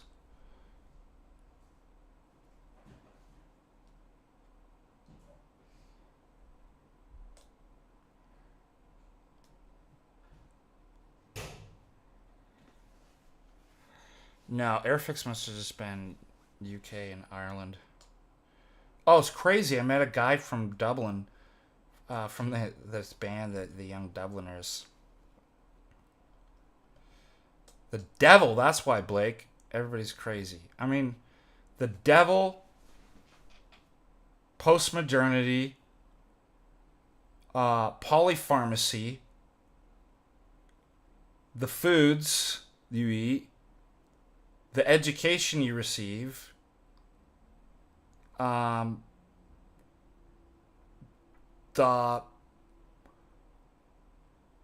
technology, the fact that like it's rewiring the way that we think and stuff like that.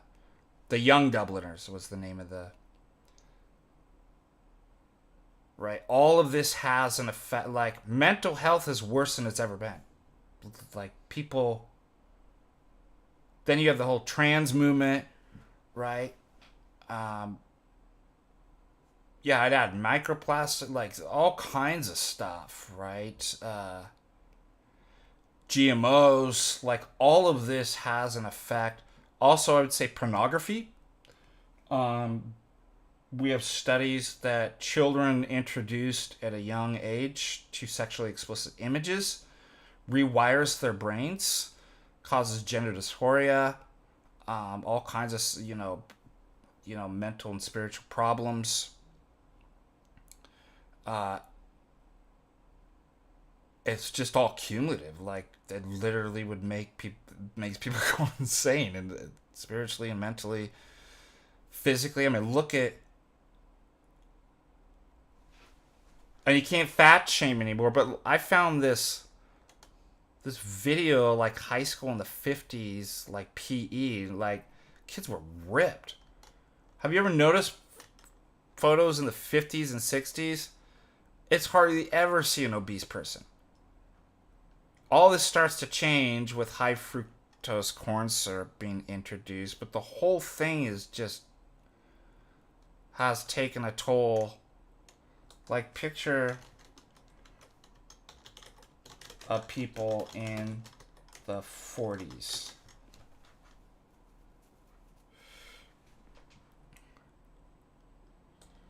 They're all thin and healthy looking. I mean, it's crazy. I mean, look at this.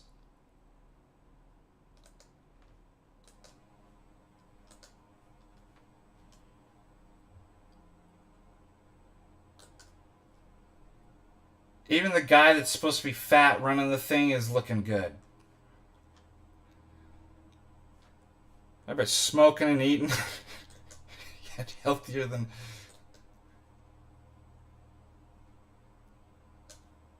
Guys swing dancing here. Not a single unhealthy looking person in the crowd.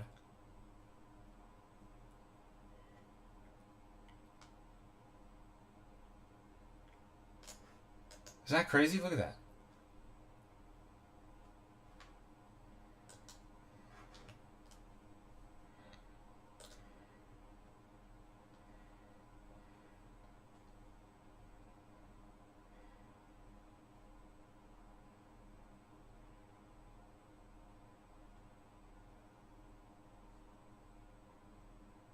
Didn't you find that weird? 50s.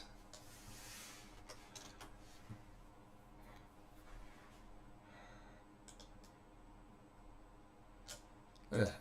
Normal people just walking down the street.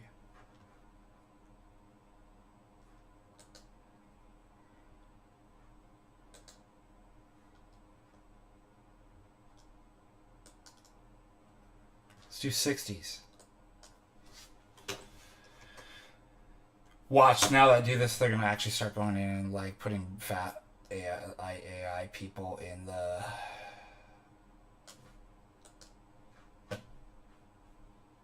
There's a guy.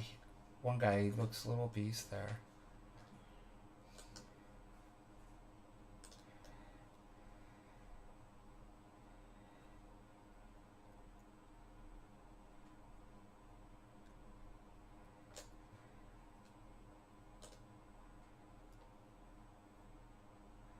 These guys look a little bit gay, but he's chatting up a bird here, as they say in the 60s.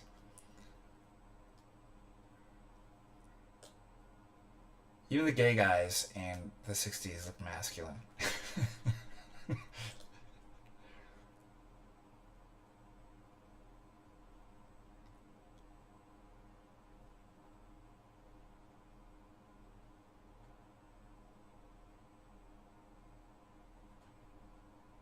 '70s?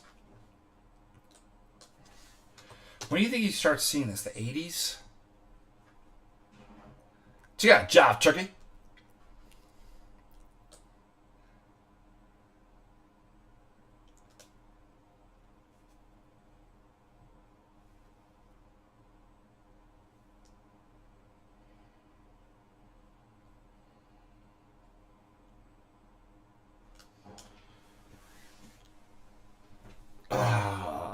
'80s?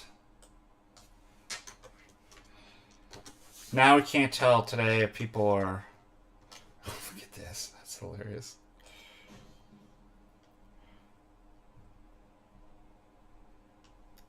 Still healthy and thin for the most part. Mel Gibson there.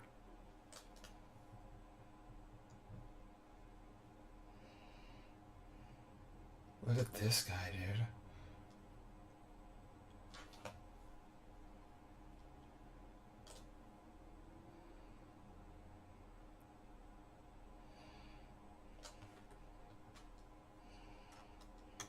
Now we have Antifa. Let's just look what.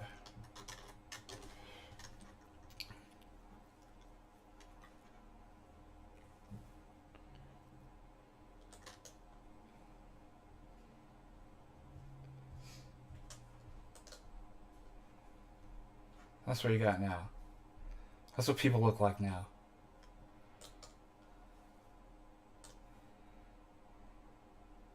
Look at this, dude.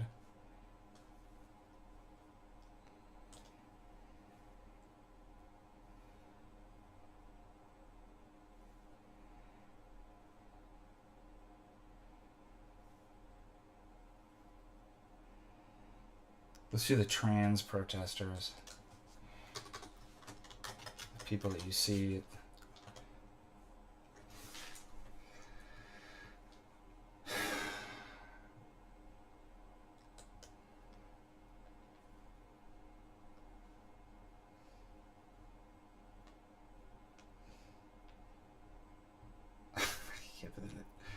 This is normality.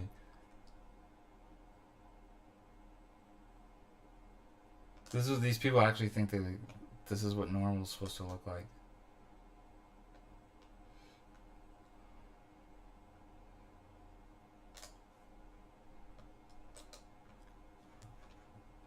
There you go. The pinnacle of physical beauty right there. And health.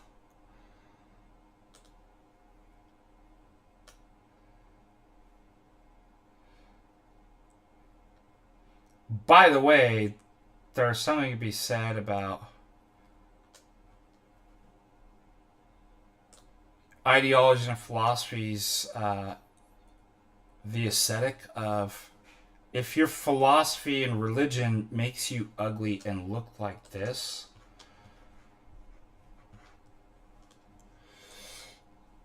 you know that you just know it's wrong.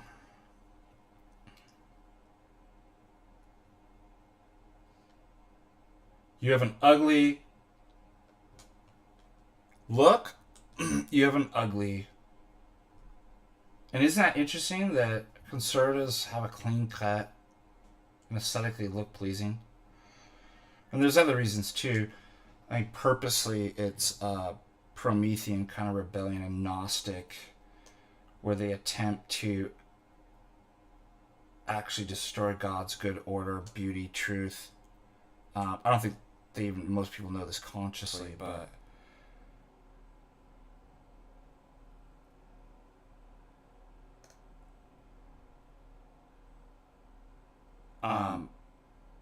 it comes out in their aesthetic and their look. That's where it's like healthy eating, right? And fitness, that's white supremacist, racist, right-wing fascism. See, you gotta be on the right side of history. Cut off your body parts, become morbidly obese, and die of heart failure. That's the right side of history, guys. I'm sorry to tell you. I mean, don't you know? Doesn't everybody know that now? We're just supposed to kill ourselves. I made a meme about that the other day. I should try to find it. Where they're just like, the message of the left is basically just kill yourself. Let's all just die and kill ourselves. That's how we know it's demonic. But I'll find...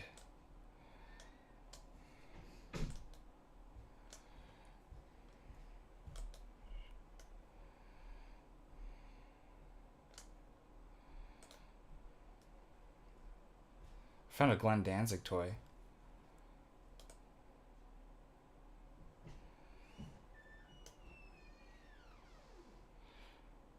Oh, I remember. It was like a CVS ad or something like... I forget what. It was like Target or CVS or something like that. And it was... you know, you get... No, maybe it was Albertsons. You get like 10%, 20% off your groceries for every jab that you get.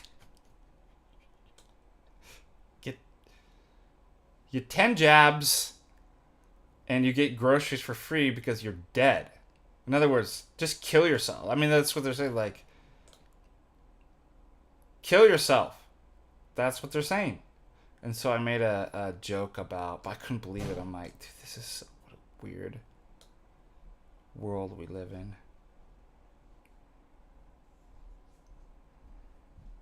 Yeah, see? Vanity Fair. Why are so many Americans obsessed with protein? Blame MAGA. From Liver King to the podcast Bros.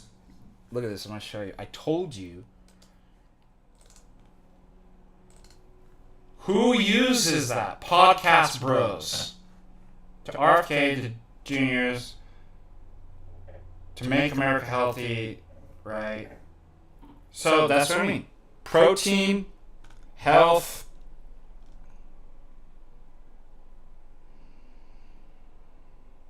masculinity, that's all racism. And just have to read her name there, and with a... Yes, there it is. Awesome, guys. Albertsons is on 10% off groceries. You may do for your second coof shot. The CDC recommends everyone ages 65 plus receive a second shot 6 months after the first. Okay? Your vax destination, right where you grocery shop. See, that's what I said. 10% off coupons for your shop. What an amazing deal. If you get 10 shots, that is 100% off your groceries. Because you're dead, exactly. Yeah, if you get 11 shots, they pay you to take the food. Nazi, look at... How do you think she votes?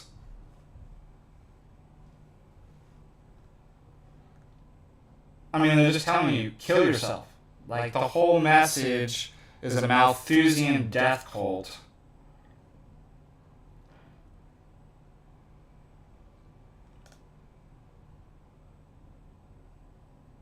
To kill yourself. Make yourself look. Chop off all your body parts. Give yourself hormonal treatment. Get all the jabs. So you can eat all the groceries and carbs, phytoestrogens, and soy. Become morbidly obese. Mutilate your face and hair. And die. You Nazi scum, die. Everybody doesn't do the Nazi fascists. Can you believe it? That's what they're selling you. That's normality for you. And we all just figure this out by reading classical books.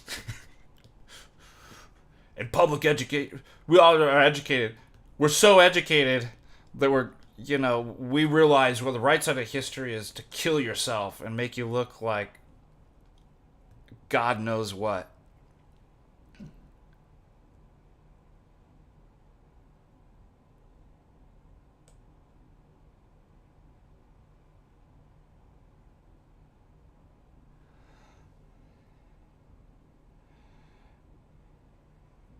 Mutants. Turn yourself into a mutant. Make yourself autistic. Give yourself every single... Do you notice all these people? Remember I had this trans activist on here saying, I was wrong, while they proceeded to tell me that they just got out of a mental institution and they're depressed, suicidal, and on SSRIs. It's like... But we're supposed to trust this person on what reality and science says.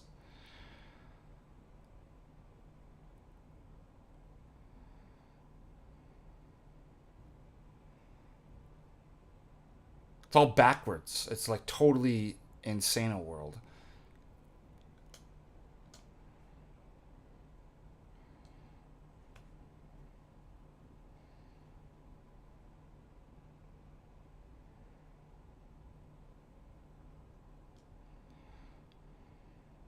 Ted K was about primitives, yes.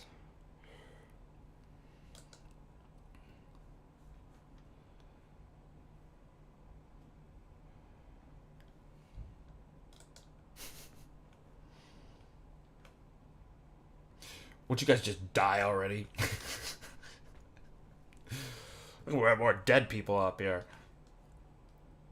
The Democratic Party. Why don't we have more dead people?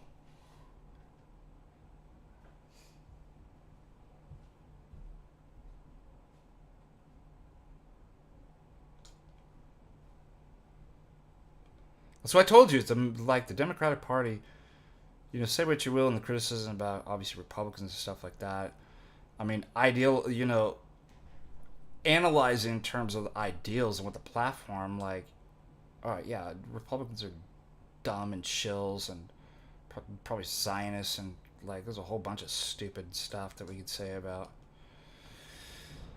But at least they're not a Malthusian death cult, chop off your sexual organs, mutilate, you know, antinatalist, genocidal maniac, globalist. I feel like I'm turning into Alex Jones.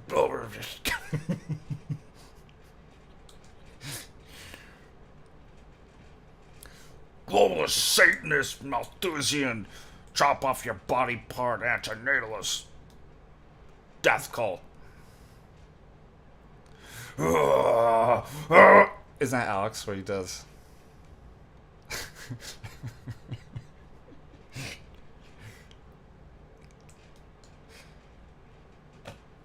What, you're not on 10 SSRIs and mentally ill and suicidal and depressed? Well, you're obviously on the wrong side of history. You see, that's... Suicide's the new life, bro. Living's fascist. Didn't you know? You're supposed to kill yourself?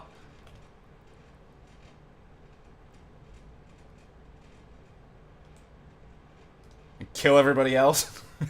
So stupid. That's what you go to college to learn, guys. Like, that's, as a professor, I can tell you, I mean, there's some good guys out there. We're still working in the trenches, you know what I mean? We're saving lives right here. We are doing our very best. But there, yes, as an institution, the majority, that's what you're spending all your money to learn.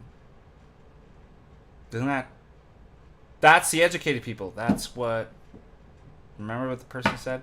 You ignorant hicks. Making love to your sister and not reading classics books, you just don't know.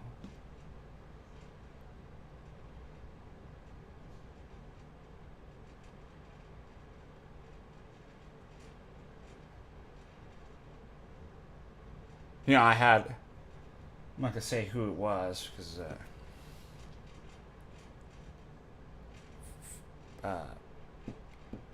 somebody I know, my family,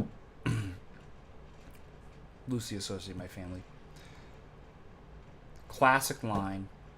Well, you know why there's all the problems, right? It's lack of education. Oh, I didn't know that. As an educator, as a professor, I didn't know. Well, that's gonna solve all the, like, everybody will just go into a brainwashing institution. That's gonna solve all the socioeconomic, spiritual, and moral problems. Hey, we just need more education and propaganda. That's a great. Never heard of the evil genius? You think education? You think liberal brainwashing education is going to solve people's moral and spiritual problems? We just don't have enough facts, you see. We don't have enough lies, is really what.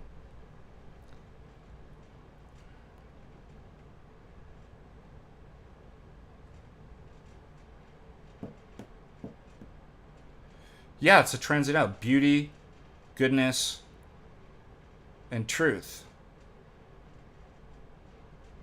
The good, the true, the beautiful. Bonum veritas pulcherum. That's what they hate. They hate a liberal. A leftist hates that. That's conservatism. That's fascism, you see. And so they tear it down. They do the opposite. They negate it. That's why they look the way that they do. That's why they're dying of obesity and heart disease.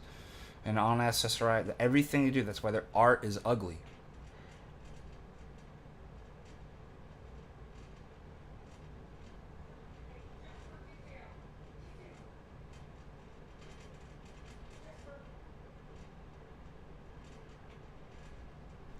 Yeah, we did a stream on Roger, or I did a stream on Roger Scruton.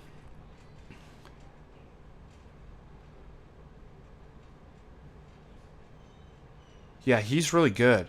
And he was a liberal activist in the 60s that converted.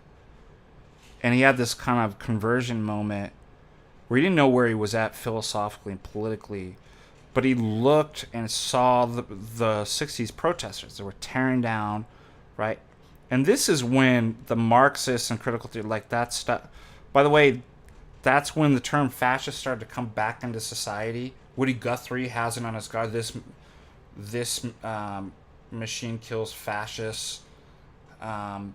Because remember, the folk beatnik scene is when the Marxism and the critical theory and all this stuff started to come into in the music and the art scene and stuff like that. And then through the university, these kids were going to university and stuff. So the university professors, there was a rise of this in the 50s and 60s, late 50s.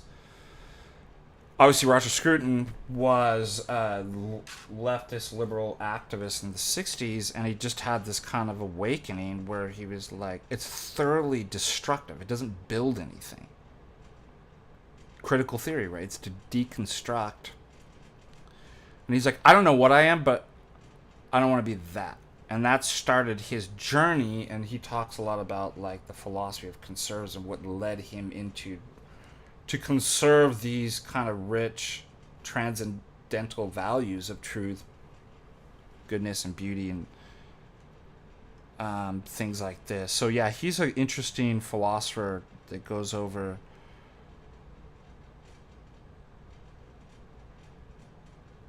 also, there was something really interesting, and I'll end with this. Because I thought about this, but it didn't kind of dawn on me until... Here's my Marx and Engels. I was grabbed.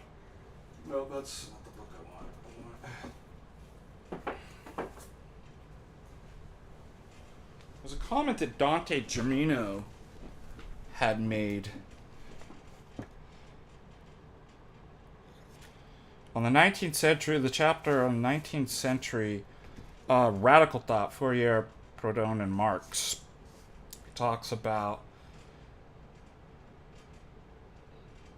the Reformation had its communist sectarians, free spirits. You even have, so this goes back even farther. You have the English Revolution of 1640s that produced the Levelers and Fifth Monarchy men. The French Revolution brought forth Gracchus Babeau, I can't pronounce the name, and his vision of the last revolution, which would be permanently in the process and would usher in qualitative different types of society. But it wasn't until the 19th century, however, that the radical vision of society received full and detailed elaboration at the hands of theoretically gifted and articulate spokesmen. Because of the very nature, this is what's interesting, because of the very nature of radical vision, which is suspicious of all structures, systems, and objectifications of the existential situation, so that's what we're talking about. The transcendentals, right? Hierarchy, order. Radicals are typically disinclined to offer treatises in political theory. So in one sense, they're really political. They're activists, right? And they're obsessed with politics, but they don't construct anything meaningful. That's what I'm saying, because they're already suspicious of hierarchy and systems, but ironically, they systemize everything. The radical genius is, in a sense, anti-political.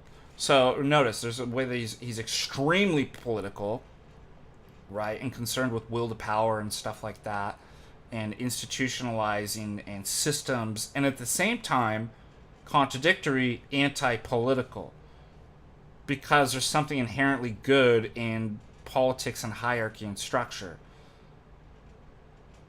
It's therefore, though, because of the anti-political element of the radical left, the most appropriate outlet for its expression is music and art, rather than treaties and political tomes. Isn't that interesting? It's no accident, therefore, that the radicalism of the youth in the United States and elsewhere today has characteristically expressed itself in rock music, poetry, underground newspaper, happenings, festivals, and theatrical innovations. And you get this in, it talks about Marcuse, Marx. Anyways, I thought that was really interesting. Like, why does it take, I'd wondered that. Like, was it just a happy accident that leftists and radicals got into the art scene? No. As Dante Germino says, it's not accidental. It's a medium that's lends itself to kind of anti-structure, anti-politics, free-form, dissolution of boundaries. Don't we always talk about that? That's where it happens. So it's happy coincidence that they actually went in there. And you can see historically, like I said, it enters into the kind of whole American folk scene and beatnik scene, which itself was like kind of a revolution. And then that the beatnik and folk scene leads to what? Right? Once you get the mixing of the rock and roll, right, and you get the CI-funded 60s revolution, the drugs, the dissolution of boundaries, and the radical activism, the Weather Underground, and all, the civil rights movements and stuff like that. Like, it totally makes sense. And it's still in there. It's still in music, art.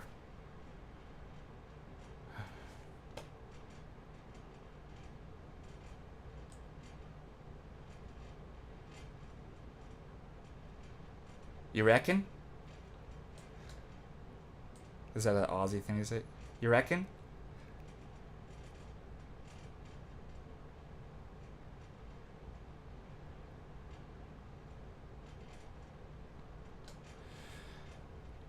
Okay. That is all. That is all for today. It was a good stream. Thank you so much for all the support and the super chats. All of you. May God bless you and keep you until probably Monday.